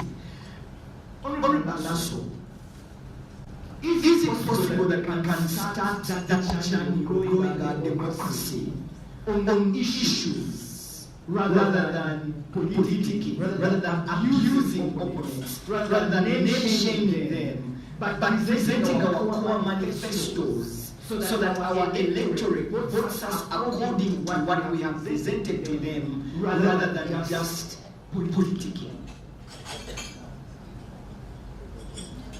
I tend to agree with you.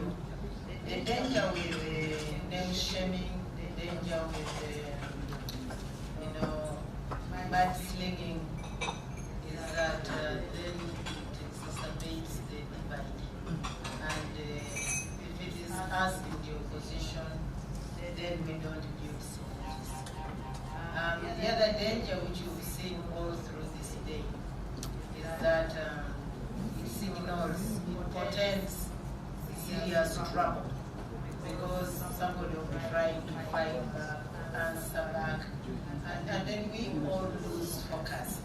So yes, political parties, as political parties, we all come up with a program that we hope to implement, but at the same time, the operating environment is very, very critical for us, because even when you have a program, at the ANT we are thinking about the short term, we want to win an election. But we also ask ourselves, so what is the post-Museveni era for Uganda going to look like? It is not just about President Museveni going on, because we believe we can wake up and find that is actually good, and then he will not be there. Then what do we do with this country? That is the kind of thinking we spend our time on. And that requires a very well-rounded proposal for the government in waiting. And then also, how do we hold this country together? I'll go back and tell the UPDF, it is not only you who are thinking about holding the country together. All of us are extremely concerned that whatever change we have in this country, our country should not go to flames. It should not fall back to those olden days. And that is why, for me, every time I go to these meetings, I keep appealing to one person. Because President Museveni, with the power of incumbency, all the things we are talking about, if President Museveni will bequeath to Uganda one thing, and he simply says, let me ease out. Ugandans, let's call for a national dialogue. Begin to talk about how to navigate this country. I am sure that we will still have a country. Because the danger with the strong men is that when they go with the nations. And that is very unfortunate. So yes, we all want to focus more about what our agenda is. Solomon, please let me go, but let me say this. One thing that I hope we will be able to discuss, which is a serious signal and unavoidable thing, we have not paid attention to that amendment of the UPDF Act, where we, sitting here, are going to end up before Brigadier. Really, when they bring me there, please remember I told you. And then lastly, I think I should just share with you what happens in my house. In my home, my sons are grown up, so they have left the house. I live with girls from 10 to like 20 there. When my girls get very annoyed, and it is still within manageable levels, they come and tell me, "Daddy, you did this. Why did you do this to me? Hey, you knocked me out when I delayed from cover." They will do that. When they are extremely angry, and it worries me that somebody will harm themselves, they keep quiet. I hope that we will learn, even as a country. When people lose the opportunity to speak out their anger, the way Ugandans do not have the opportunity now, that should worry us. If they can still shout, that will be okay for the country. Where we are now, you can only go to a taxi and hear, when you people pass there with those sirens, they pass Uganda landing. Then you know we have an angry issue. I wish we could go back to a point where air out our pain peacefully without being suppressed. So thank you, and thank you for letting me run the church. God bless you. Please pray for our nation. Honorable Lasso, thank you. The Honorable Lasso is going to pray for us. There is a mini miracle conference at Miracle Center, safe travels. Honorable Centenary, responsible messaging and issue-based politics. That's what we want. Have we grown to that level? What can we do to get there? Where when you go before the electorate, you tell them about your policy on climate change, your policy on the economy, your policy on our foreign affairs, that we make decisions and go to the polls after listening to your manifesto. That we have no just say NRM or FCC or people power, that we will select our leaders based on our messaging around your manifestos. What can we do this time around?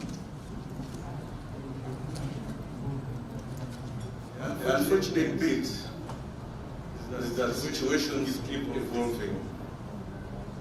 A couple of weeks ago, I saw a video of a young contestant who is aspiring to become a member of parliament on TikTok, social media.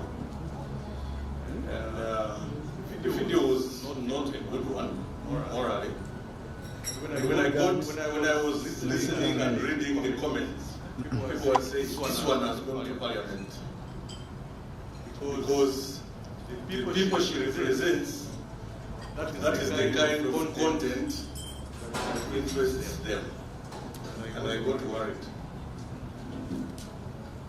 The norm as it's right now in Uganda, I don't know if you have watched a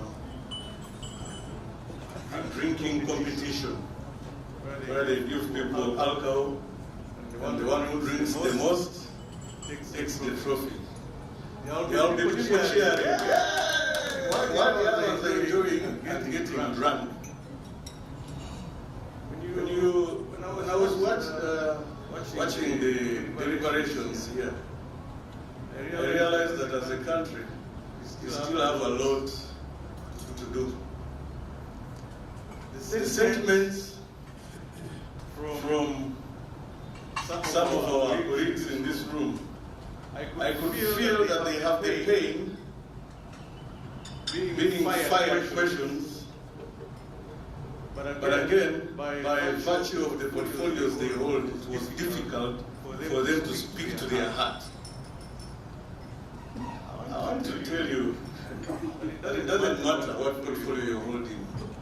Uganda is the most important institution that we need to protect, defend, and preserve. Regardless of where you get your command from, we need to start having an honest conversation about where we want to be as a country.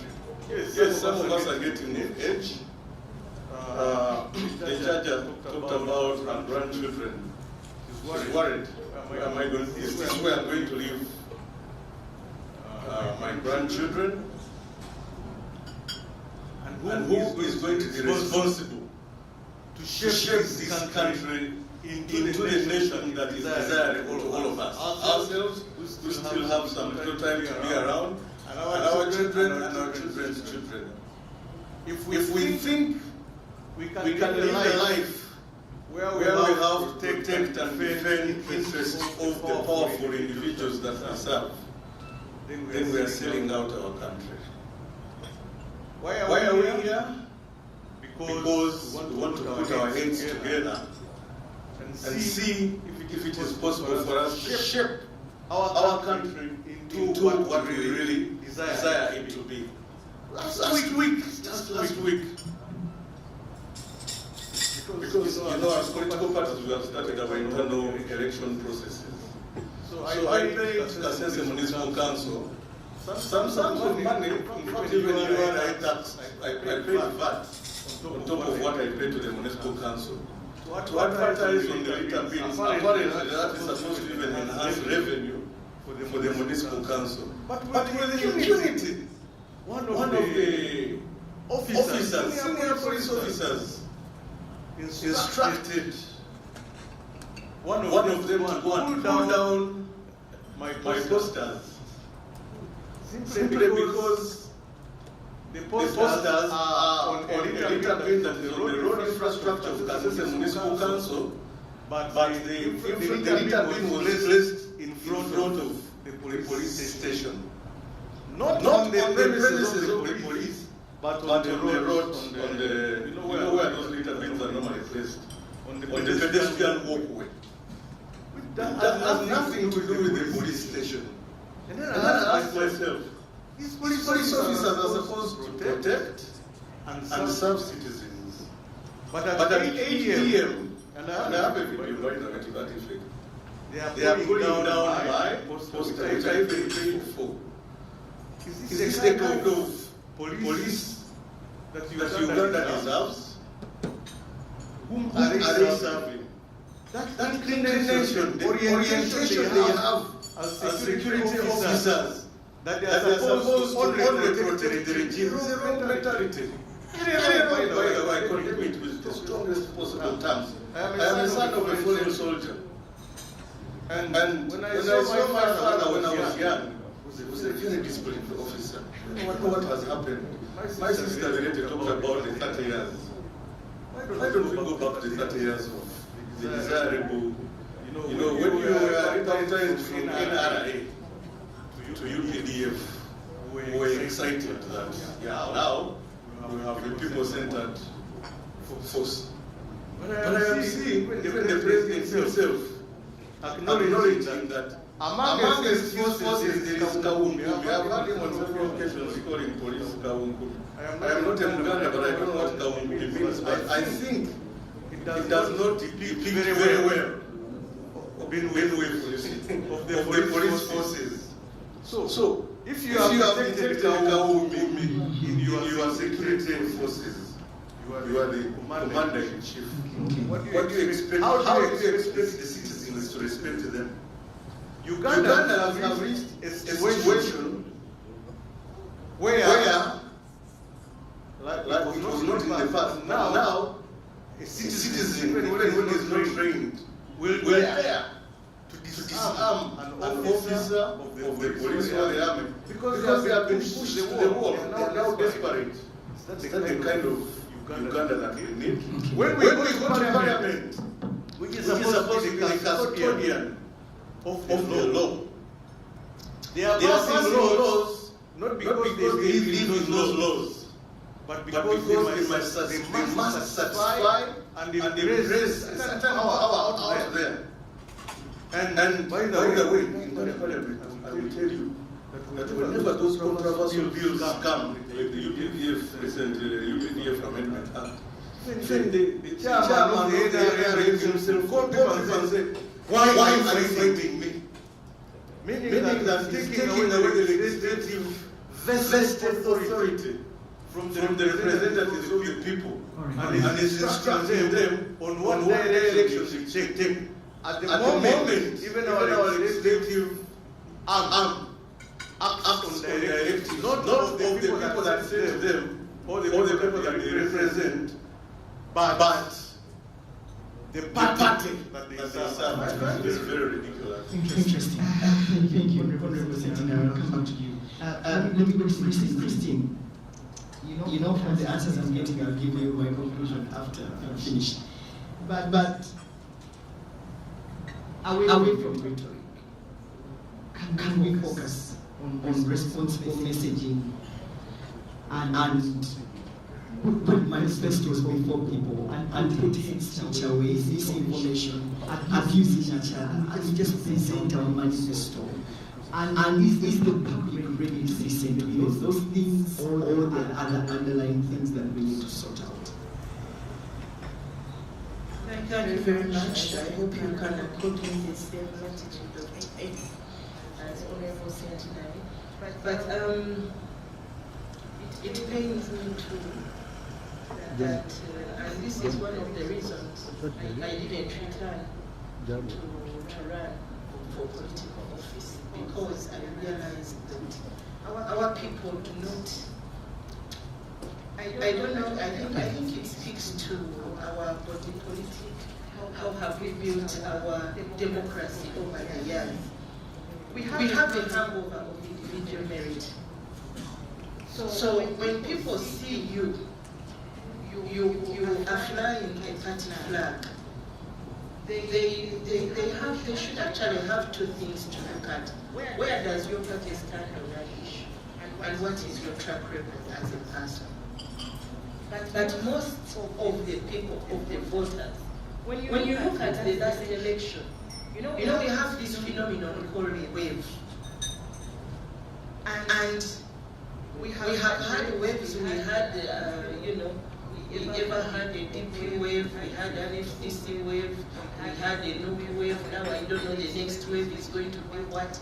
So that's how we vote in this country. And for me, I think that is a bad thing, because we end up with people we have not looked at, we haven't even, they said nothing. I have seen that it sells to simply say 7 must go. I don't have to say anything else if I'm looking for a vote in this country. All I have to say is 7 must go. And there's a whole bunch of people that will elect me. Based on that, I don't have to give them what I'm going to do for them. There are some people who, even if I don't give them money and I just say that, then there's a whole bunch of people who are just waiting for money. For them, the election season is a chance for them to get money from all these candidates. So the whole thing has become skewed. We are not electing people based on anything. I was in my constituency the other day, and my MP of my party is being told they are not going to elect him because he's mean. So I told them I've never seen anybody distributing money left and right. What do you mean, Obodo? So the things that the population is expecting from its leaders don't match the positions that they've been given. We were even having a debate back there about the salaries of MPs. And we said these people keep asking for money because we are asking them for money. They keep increasing their pay all the time because they have to bury, they have to do graduations, they have to do birthdays for constituents, they have to do all these things of the constituency, and they should be meeting themselves. They are putting them onto their leaders. So when you're looking at, I don't know, is it poverty? I don't know, but I think it's also, we lack civic responsibility as a populace. We probably need to be, we need civic education to make sure that we know what to expect of our leaders and we know how to elect leaders. Correct. Because when we see people now who are regretting the leaders they elected in the last election and the leaders that they threw out and are now calling them back. I saw the people of America the other day weeping about, Honorable Mingo. He's not coming back. You had him, you got a wave, you elected him out, and now you're calling him back. So we have a population that really needs to know why they elect people, why they are engaged in elections, and we need to also, as we were saying, I think also need to have a basic minimum. Some of the things that we are talking about here, it's because as a country we don't have basic minimums. We don't have basic minimums we expect of the army. We don't have basic minimums we expect of the Electoral Commission, of the government. So for as long as we don't have those basic minimums, and the only way we can reach those basic minimums is national dialogue. And we keep asking for that, but nobody is responding to that. And that is the only way we can determine as a country where we are going to go post-7, because for us in DP, we believe the evening has come for him, and we must be prepared to move in a transition, in a peaceful and democratic transition. Thank you very much. Well, thank you very much. Thank you.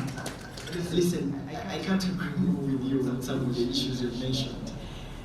When you go to the electorate, people will tell you, one of the MPs, he was the late Katuru who said, elect me so I can enter, I also enter, I will share. The electorate said, that man comes back, he gives us back. So you don't even know the guy's manifesto, you don't know what he wants to do, you don't know he hasn't expressed himself. And he just comes and elect him. I mean, the webs have come and gone. People just say, oh, this is that. Honorable Mufumbi, let me come to you. Issue-based politics, shaping that democracy based on issues. Have we gone to that level, or should we continue around the spaces of criticizing? I mean, the Honorable Secretary saying, there are bigger issues. There is security, people being beaten. There is UPDF meeting people. There is police meeting people. There is this. We cannot even start talking about climate change, foreign policy, internal affairs, economy, when people are being beaten. And therefore, the whole messaging around the campaign then centers on violence rather than us really talking about critical issues affecting us as a country. What can we do, Mr. Mufumbi? The name is Mufino, but I know so many times people think that being that is associated with the kitchen, always people make it sound better. But I am the kitchen itself, so always feel free to my name. How I wish I was here to discuss what the National Unity Platform can do for this country. I can tell you. Let's talk about infrastructure. What is our network coverage of roads?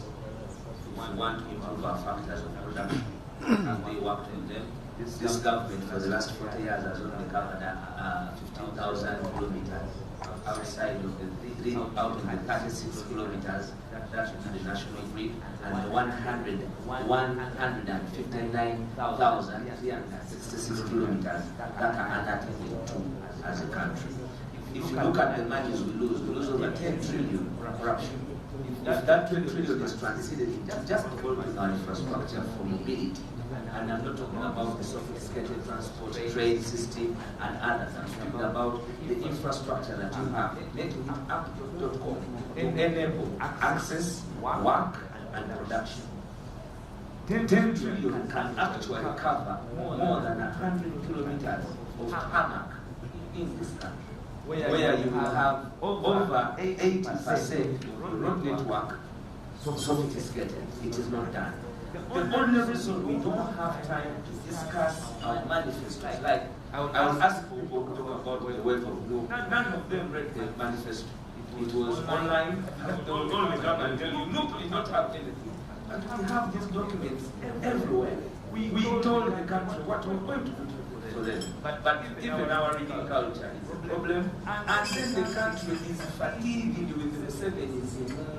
You will argue that there has been enough longevity. 40 years is not a joke. Do you know what 40 years entails? It entails more than 5 generations. They are all dead. So if somebody comes to you and talks about the 70s, must understand them. Do not dismiss them that it is a way. Understand that there is also part of Uganda's problem is the 70s. And therefore, if the 70s does not go, the 70s will remain. And we must accept that the 70s is also a problem. Whether you are working with him or not, his overstay is a problem. And we should hear your views on what you're going to do with you the get them. I told you that if I was to be asked specifically in the free democratic space, what we are going to do, the health system, I can tell you the health system has affected all of us.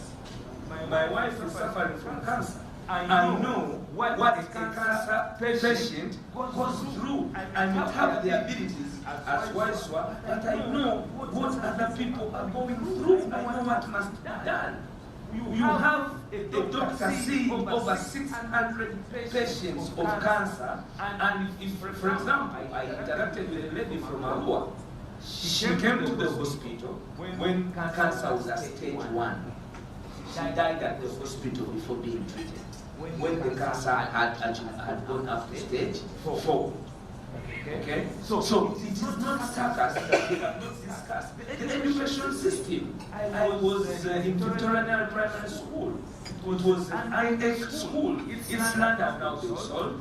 It is nearly not existing. A pupil in tutorial today, they are paying for them 2,000 shillings to study for a whole term. Is that applicable? When the data is still to secure the country in an election, they need over $1 trillion. Or about $1 trillion. What are they giving the education system? You look at the budget of our agriculture. Let us look at our privatization. What we need to do fast.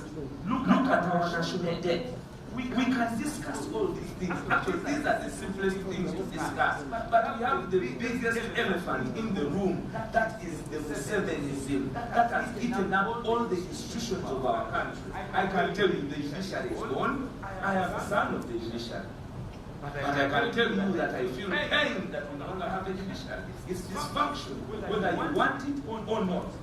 You look at the legislature, headed by the most incompetent group, and I will tell you even the leader himself, the speaker, who goes to the core of the meeting about.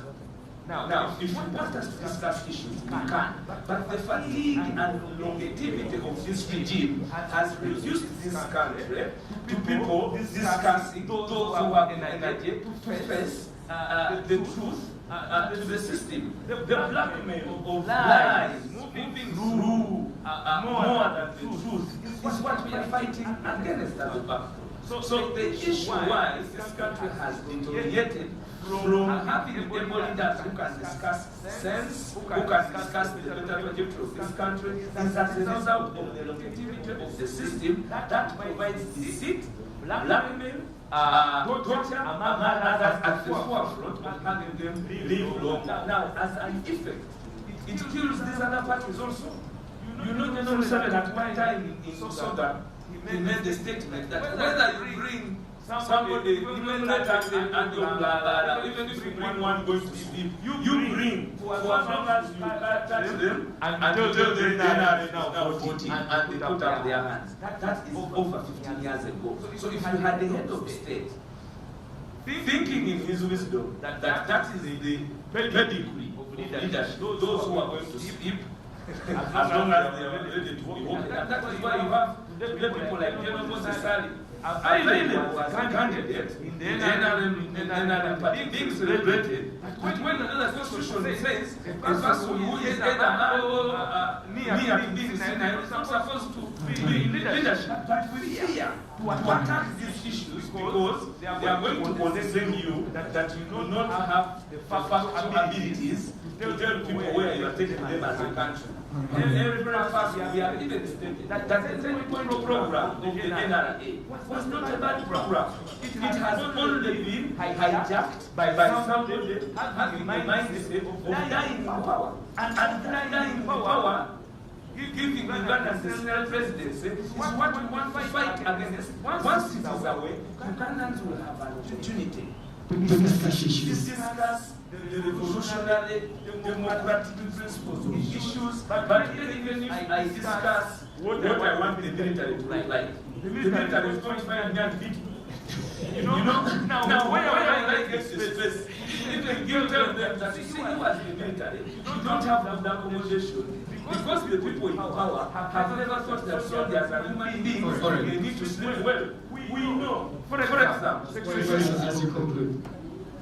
That is how much we need more time if we want for the people, because a lot has not been done. So the issue why these political parties have gone to the rhetoric of the 7 must go, have also condescended to people like people's right and abilities, is as a result of the fatigue of the longevity of the non-7 Now that fatigue and their implementation of whatever they have been implementing has been fast, and therefore people no longer look at issues, they look at those people going to take away the feminism that has eroded the human nomenclature of people as Uganda. Thank you. Thank you very much. Your submissions, I hear you. Sir, you have 5 seconds by Brother Kaija. How can we grow our democracy beyond the feminism and start to talk about real core issues? How do we bring our economy to a first-class economy? Can we use the elections to bring in leaders who are going to be giving us a comprehensive, like break down how we're going to grow our economy beyond just saying the feminism must go all the way to there? Thank you so much. This man had an accident in Jangali. When he went to hospital in Jinja, he failed to find anybody to help him. So he went back home. The present man had constructed a hospital. So 62. Another day, went to Nakaseka and found women producing kids on the floor, has constructed another hospital. The Ugandan former minister got cancer, went to Europe, and got cured. He came back and constructed a church. That's the Uganda you're talking about. If my friend Sarah did allow me to declassify what she shared in confidence, one time I was asking her, how do we deal with this civic education? You speak to her, she will tell you how she was frustrated and her proposal ended up to the office of a amending degree. That's something, civic education. There is no will. This country looks the way it looks like because it favors those that have power. Kano Besigye told me 3 years ago, about 2 years ago, Mr. Museveni, 1993, after the election of the CA, realized that many of the CA delegates had in mind of a different Uganda than what he had. He set up his people, what we call the cashew, and gave them 4 points, how they should control. Master those 4 points. One, let's go to America. That was point number 1. They ticked off. 2, let's go from money. said, leave it to me. One of the men that gave the responsibility to control money, I saw him on the death of Major Kazora's buried church, and I took a picture of him. I went to him and said, I've seen the man, I never met him. 3, say, keep near the peasants. Whenever you hear statistics of the 7% of the peasants, he's aware of the peasants. When you hear those projects, they know people cannot get out of poverty. 4, he said, let's have some friends. Then he had the US, UK, Tanzania, and South Africa. If you go and analyze the 4, whatever we do, you see there is a script on how this country is managed to be where we are. This kind of favors the existence of the regime. There is a correlation between the places where there is poverty and the NRM. In places where poverty is very high, the NRM scores high. Guarantee it. I'm an economist. I have that to go to Economic Policy Center, the Material Center. You'll see. Where is the map? Where there is poverty? All the in Kampala. NRM was concentrated in Kampala Center. You go to Seni, go to Kesa, go to Kakube, and see the kind of people and say, you look at people who are, Kalima in this town, they have a phone. Even the one of 20,000, they have a phone of 10,000. They can't manage it. So, I spoke to the media around that time, and I said, this is what we needed 5 years ago. This kind of discussion. And the board said with us, we have a room, said that, and I wanted this to become big so that we get out, and then we become the body of the country. But they know, when you get segregated and people, the consciousness of our people get up there. NRM out of the way. NRM out of the way. When our president tells you, he doesn't want qualification for LC5 cancer, where you have a cow has a master's degree, an MBA, brings the report of accounting, and you have a cancer, who is the speaker, who has academic qualification, and then you think of where we are going. When you look, there's a design that there must have education so that we prepare people to understand the role of a citizen, the role of government, because when people know what makes you from a chairman in LC1, a chairman in LC3, a chairman in LC5, an MP, and the president, they will stop treating leaders as bosses.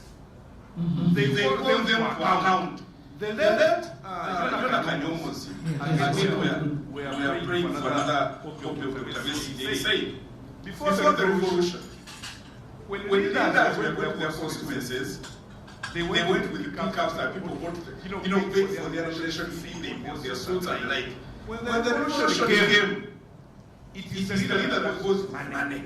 So with the kind of political space we are having, the environment, I am not allowed to place, and even the media today. I have had 20 sources as heading an organization. Yet your age, at your age, you should be in the newsroom. I know when you're out. The money paid by the media houses cannot make ends meet. So every time you go to the media house, you find interns, kids, and even others who have not gone to media school. They cannot even ask very constructive question. They are like what you give. I had an MP give very wrong facts, wrong statistics, wrong history, and the moderator could not even say, man, what you're saying is a lie. And I've seen all over. People ask questions, they give wrong answers, beginners cannot even give a follow-up question, and it is because whenever they see your good, they say, come and become here. He's a monitor. Most of the people were with the monitor. But because these people give more money, the more you take 6 years to get out. They have kids. That is the design to keep us so that issues do not find themselves on their agenda. Issues can never find them. Actually, I want to lastly. When I contested for MP East Africa, and I wrote my CV, one of my people who's a friend told me, please remove your academic qualifications.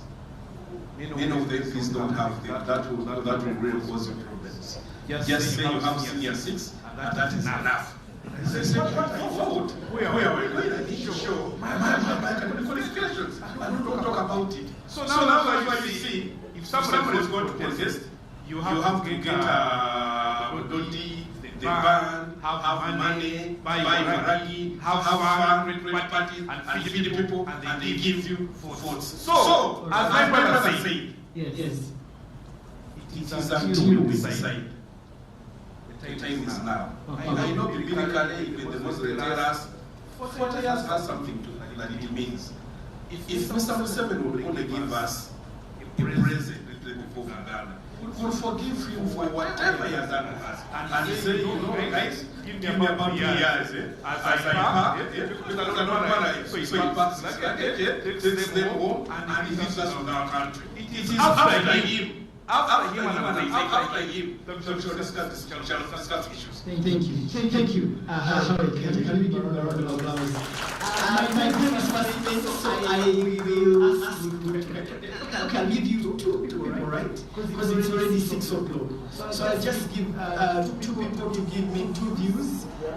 Oh my goodness me. Okay, I'll start with you. Okay, I'll give 4. Let's say 4. Really quick, 1 minute each. You're welcome. Yes, my name is Michael. To all the political parties, it's a bit tough, but help me answer. If the Electoral Commission wants to deliver a free and fair election, why are you participating in it? Number 2, will DP have a presidential candidate? Straight question. Also to know the answer is please go straight up. Yes, my dear, there's a lady there. You're welcome. Thank you so much. My question is, first of all, I would like to... My name is Jemima Elizabeth Chiwudu, and first of all, I would say that it is quite very unfortunate that we have no one from the NRA here. And as Jemima being Ugandan first, I would want to say that political parties are conduits to voter bribery, electoral fraud, and corruption, because all we have been saying is you give us money, we the voters, give us money, you give us the food, you give us the drinks that people enjoy. But guess what? People never understand the agenda. Don't you think it is about time we start talking about voluntary parliamentarians? You go to the parliament knowing it is voluntary, you're not going to be paid, and you're there to serve. Because I believe in servanthood. That is what service to the people is. Okay. And also, what are we doing as political parties? As I said, there's a lot of electoral fraud, corruption, and bribery. That happens, and we all know it happens. So what are you doing to see that it doesn't happen? But we as your voters run with your manifesto rather than you bribing us. Thank you. All right. 2 more.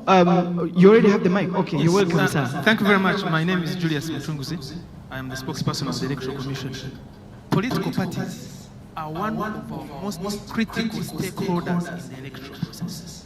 What they do and how they do it will affect the entire electoral roadmap. These people, they have an act, a political parties organization act. It has a code of conduct, and most of them obey it by not following it. If all political parties committed to following the guidelines that they have, which they have agreed through the National Consultative Forum, it's not the absence of the code of conduct. They have it. But some of them, most of them choose to say for us, we will not follow any guidelines, we will disrespect the guidelines of the Electoral Commission, we will do it our way. And the moment you do that, you can be sure that you are setting the ground for disaster. We call upon you, please, because you are the ones who field candidates, you are the ones who mobilize the voters, please also do civic education. It is in your best interest to make sure that the people know what they are doing and why they are electing you. The solution lies with us. Let us stop the blame game. Let us do what we are supposed to. When we do it, I believe we will have better results for our country. Thanks. Yes, thank you. Okay, ma'am, yes, you're welcome. And then I'll come to you and him. 1 minute each, and then we can come back to the panelists. Thank you very much, and I'm so glad Mr. Muchunguzi just said what he said. Because the electoral process is about politics and political parties. Without you guys, there's no electoral process. So you have to have the political will to make the changes that give us violence-free election and fair and free election. That's one. We commissioned a study, the Women's Situation Room, commissioned a study on electoral violence. There were two very significant findings. One was that multi-partyism has never taken root in Uganda. And I think that is so grand. I'm so glad Mr. Kaija also pointed that out. It's so apparent because I do not understand why in this country, every political opposition party, the head of it wants to be president. Why can't opposition parties come together if indeed you want to change what you call it, this transition or whatever you guys call it? The only time it has happened is when the opposition has been able to come together and agree on one candidate that they can support. That's when you've been able to bring about change. None of our political parties, I believe, have the resources to field candidates in every constituency, to have offices all over the country. That's the reality. So in my view, it's really upon you guys, whether we have elections that are free and fair and that are non-violent. Now, I would like us, before we leave, moderator, if the Human Rights Commission can tell this gathering what's happening about civic education. Because all of these things that we've been talking about the whole day happen because the society does not understand. Even our questioning, the system we have in place, questioning the procedures and processes of democracy comes out of the ignorance of our population in understanding what leadership is, what multipartyism is, what you call it, you have in your manifesto, the different, what different parties are offering the country. I don't think people are even aware that different political parties can offer something different from what they have had before. Can we be serious? So please, Human Rights Commission, tell us, where are we on civic education? In our engagement, we've made it very clear that this is one of the most important aspects of the elections. We've told the Electoral Commission to civic and voter education is something you owe to the society. Thank you very much for convening this. This has been exciting, and thanks for all the panelists. You've really, we've enjoyed you. Thank you. And to the moderator. And the moderators, all the moderators, especially this last one. Thank you. All right, ma'am, here, there was a hand here, and then I'll come to you last, please. Thank you so much. I am glad that, my name is Joanna Mito. I'm from FIDA Uganda. I'm glad that most of my queries have been asked by the people that went before me. I just have one concern as a young citizen in Uganda. We have issues with political parties splitting up when they have conflicts. Is it because our internal resolution mechanisms do not stand the test of time? Because I'm a bit worried that maybe 25 years from now, we'll have like 1,000 political parties. I think we need to protect the integrity and transparency of our political parties. What is the problem? Could you please tell us? Thank you. Centenary will answer that because really is the father of many political parties here. Okay, you have the final say. Thank you, Solomon. It's been a long wait. My name once again is Stephen Namatavampiga. I am from the National Consultative Forum. I am also the head of Activist Party. Many of you have not heard of the Activist Party. I'm its president. Now you know Mr. Kaija. Back to the topic of the day. Briefly, political parties and responsible electoral conduct. This is what we're supposed to discuss.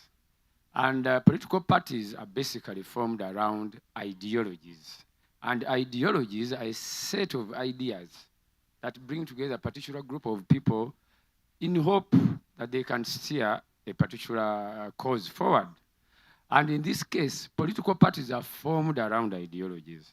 Now, yes, they are. And that's what I believe.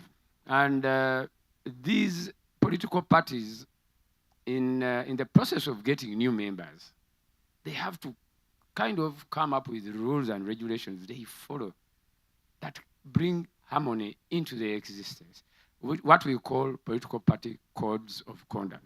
Now, we are lucky.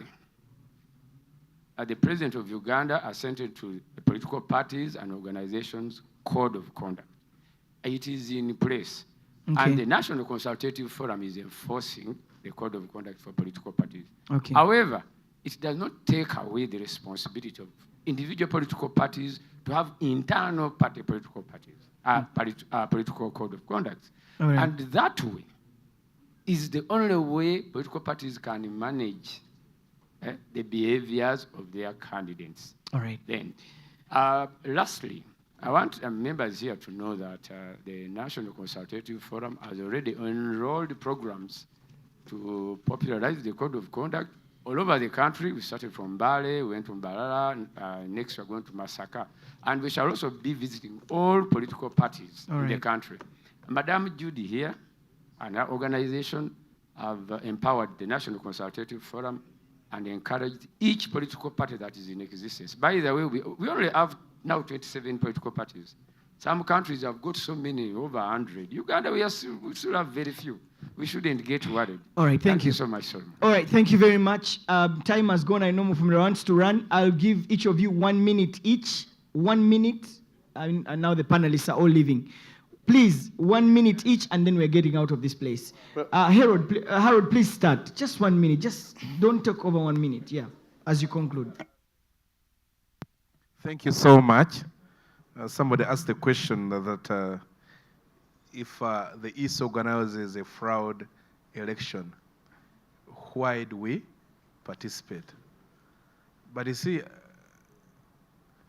when you're dealing with people whose integrity is under question, and they serve food and you refuse to eat it, they will eat it. So the kind of people we deal with, when you say I am not eating because it's not prepared well, so okay, it's not prepared well, bring it. So we participate even to put a torch on what they are doing. Okay. Because even in the elections, it's the only time, at least, I must say, at least, where you can go and meet the people.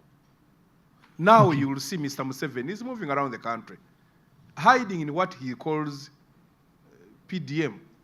He's the head of state. That's where he's hiding. It's his duty. But he's mobilizing. He's doing his presidential work. But he's mobilizing. No, we are aware. We are politicians. But I mean, the man is doing his civic duty as a president. Okay, let him allow me to also move around and speak about PDM. But you're not the president. No, I'll speak about the PDM and another political party, which is established in the laws of this country, so that we are aware. So for us, we shall only be given 2 months to compete with him, yet he has an entire 5 years campaigning, singing. It is only in Uganda where somebody becomes a president and keeps singing his political party. Even here in Kenya, I don't hear the Kenyan president talk about his political party. He said, Kenya, the government. But here, NRM, NIA, the organizers are NRM and the military. Okay, thank you. So and there's a lady talked about why wouldn't people go and volunteer to become MPs? I have heard people say that. But the moment you say that, and they are volunteer and there is no pay, now those who have money, who want the policies, will come in and give them the pay. Okay. Harry, thank you. Mufumbira, you're welcome. Sorry, I was leaving because I have a talk show at 7. And just you'll take 1 minute. Quickly. Yeah. Why do we participate in an election where the Electoral Commission? First of all, this is not for the Electoral Commission, not even for the political parties. This is a constitutional process that is being hijacked by criminals. Now, we cannot run away from a constitutional process because criminals are embedded in the process. It is like in your home. If you have your home and a thief comes to your house, you have a tricycle as a padlock, and he breaks the tricycle with one hammer, the next day you put a better padlock. It should be to us to devise means to defeat the criminality that is usurping the powers of our constitution.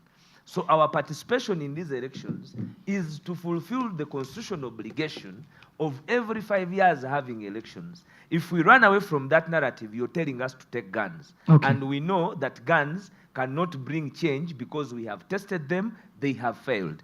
Code of conduct, we, as the National Unity Platform, if we did not follow anything by the Electoral Commission, we would have been deregistered.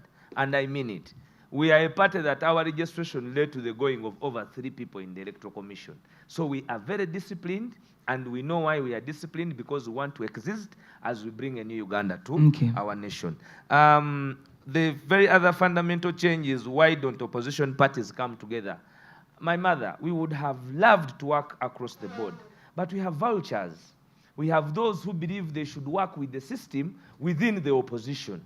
Now, when you're dealing with such intellectual dishonest people, you must be you must open your eyes. If we had honest people, but we are dealing with groups of people who are only helping the longevity of the system, and we cannot sit with them in the same room. You know them. They are there. They are vultures. They have a lot of appetite for money and what is not theirs. So working with such people who salivate of even money that is not theirs, even when you give them a lot, they will not be satisfied. They will still go to the dictator. We have faced it. That is a problem. I'll come to Christine. Conflicts, lastly on conflicts.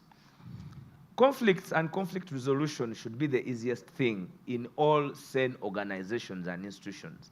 But you see, in the politics, what defeats the conflict resolution, and I want to give you an example. This example is public, and I hope it is not offensive.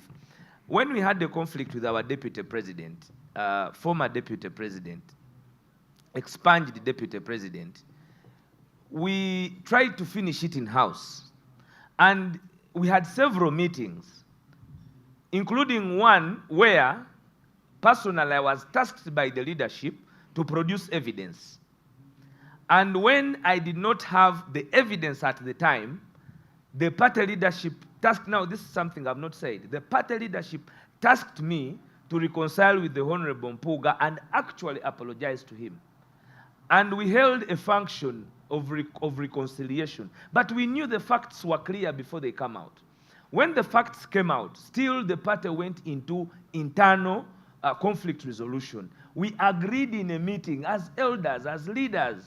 When we agreed, the position was changed after the person who had committed the crime went and spoke to those he thinks are powerful, those in government, and they told him he cannot resign. But Mpuga accepted to resign when he discovered that he had been in the wrong. Okay. But because we have a giant player who minds less about this country, superintends over the corruption, he will always influence those salivating, gullible people who want to eat even what is not theirs. So it defeats us in the conflict resolution. Also, thank you. Thank you. Christine, please take a minute and then I can come to... Thank you very much. Let me answer the question that was asked to me directly, whether my President General will be on the ballot. I said, he asked, am I wrong to say that you asked whether my President General will be on the ballot for president? Whether we will have a presidential candidate, okay. When we went to Mbarara earlier this month, the whole idea was for us, that is our party primary for a presidential candidate. So the minute we elect you as President General of the party, our constitution requires that you stand as our presidential candidate unless we have an arrangement to field a joint candidate with another party, which agreement we do not have. Thank you. So as far as I'm concerned, we shall have a presidential candidate on the ballot. Then we participate in elections because for many reasons. You know, if you look at an election merely as a means to get into an office, of course you will think that we should not participate. But in an election, we get a chance to put our policy platforms to the population. And to me, sometimes, for us as DP, we have seen, we are not in government, but we have been able to influence government positions.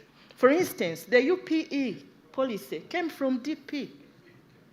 So we are on the ballot sometimes to share an idea that can take root, but implemented by somebody else. Sometimes not the way we would have done it, but at least something is done. Christine, thank you. So allow me to also do this. We are not conduits. I think that one, we are not conduits for electoral fraud. I think that is something that, you know, it's an unfair thing to talk about political parties that way. Let me just leave it at that. I think we can have a further discussion. All right.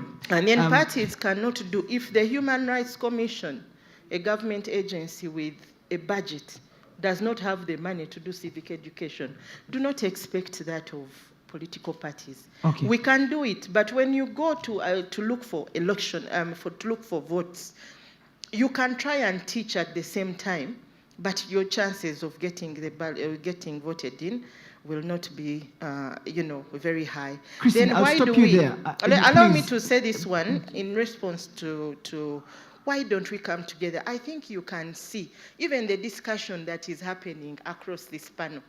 We are totally on ideologically different wavelengths. Some people want regime change, you know, at all costs.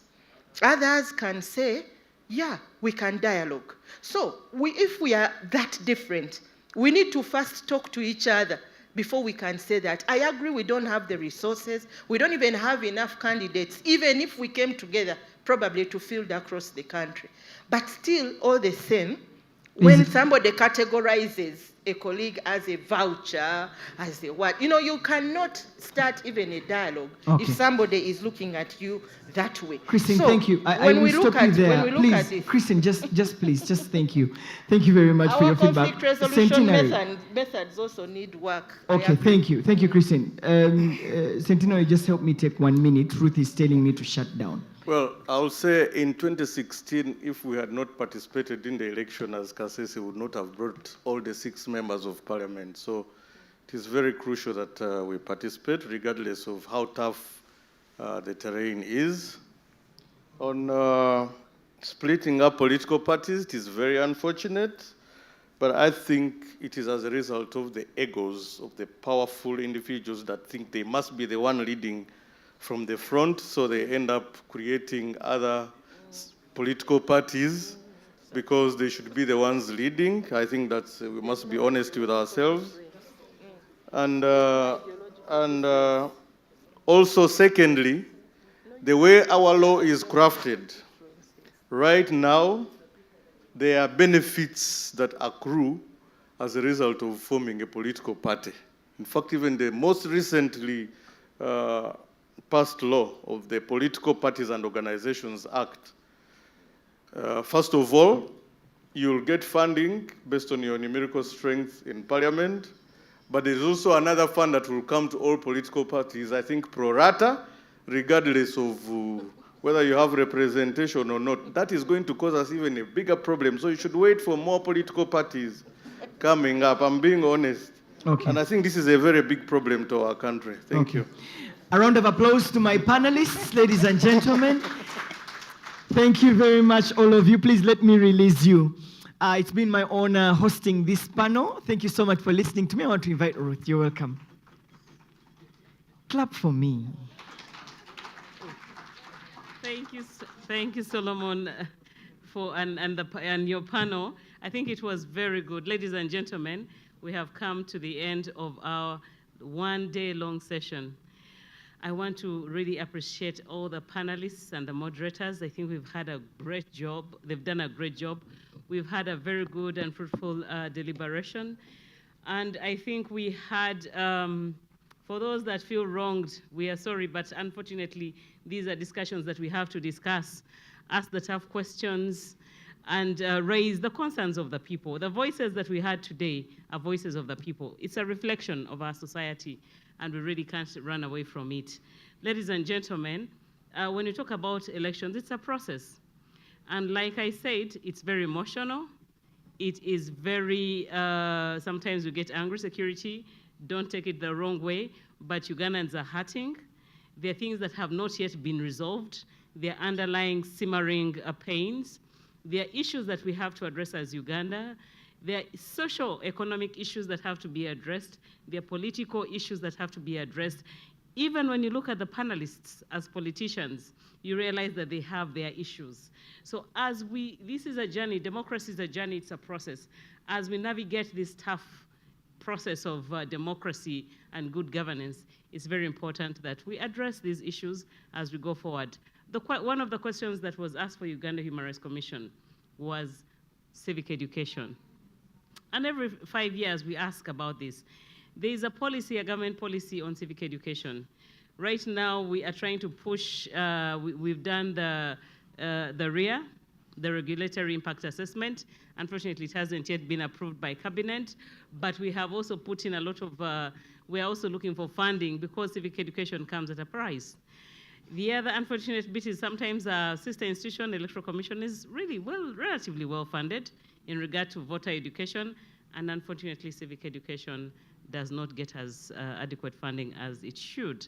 So as a commission, we shall continue lobbying and pushing and advocating for increased funding. Ladies and gentlemen, we are very late, and I really appreciate you for sitting in. It just shows the passion, the commitment, the desire to see that there is change in this country. So without further ado, I want to call Commissioner Lamex Apita Omara to close this meeting.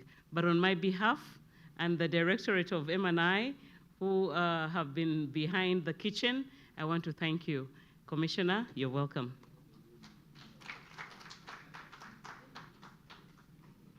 Thank you very much, Director Ruth. Distinguished guests, our colleagues in the struggle for democracy in this country, ladies and gentlemen, as we draw to the close of this vital conference, excuse me, on early warning mechanisms for the upcoming 2026 elections, I want to, on behalf of the chairperson, Uganda Human Rights Commission, and the Commission in general, thank you very much. We deeply appreciate each of you for your presence, your insights, and your unwavering commitment towards safeguarding the integrity of our democratic processes. Since morning, we have engaged in honest dialogue, shared data, analyzed trends, and surfaced critical early warning signals that could shape the course of the 2026 elections. We have identified not just risks, but also the opportunities to respond with foresight, unity, and resilience. Early warning is only as effective as our early action. We heard today from the morning session that early warning requires effective and quick response. The conversations we have had here must now translate into clear, coordinated strategies. Our collective ability to monitor, mitigate, and prevent potential threats from violence to disinformation, etc., depends on the partnerships we forge and we trust we build beyond this room. Let us remember, elections are not just events, This has been said several times here. They are processes. They reflect the strength of our institutions, the voice of our citizens, and the health of our democracy. Our shared responsibility is to ensure excuse me. Our shared responsibility is to ensure that these elections are not only peaceful, but also credible, inclusive, and trusted by all. I encourage each of you to take the insights gathered here and carry them forward into your work, whether in policy, security, in civil society work, in the media work, or election management. Collaboration across sectors is not optional, it is essential. We thank you once again for your contributions and your continued commitment to democratic resilience. We wish you safe travels, and we look forward to our continued collaboration as we prepare for the 2026 elections and beyond. Let us choose, we request, peace, unity, and love over violence, hate, and division.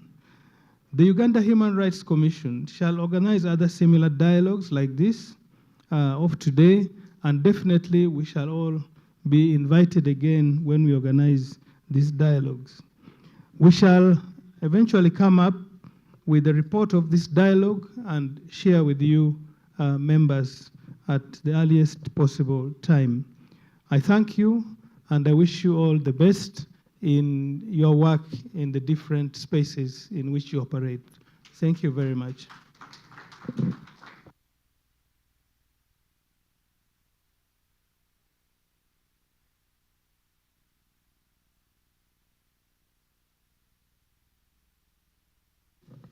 Administrative announcements. I'm not supposed to speak after yeah, but I'd like to make this announcement. We are going to be receiving transport refund, a modest transport refund. And for the moderators, panelists, there's also some facilitation for you. Have a nice evening. It's going to be, it won't be cash, hard cash, it will be e-cash. So you're going to be receiving money on your mobile numbers. I hope you registered your registered mobile number.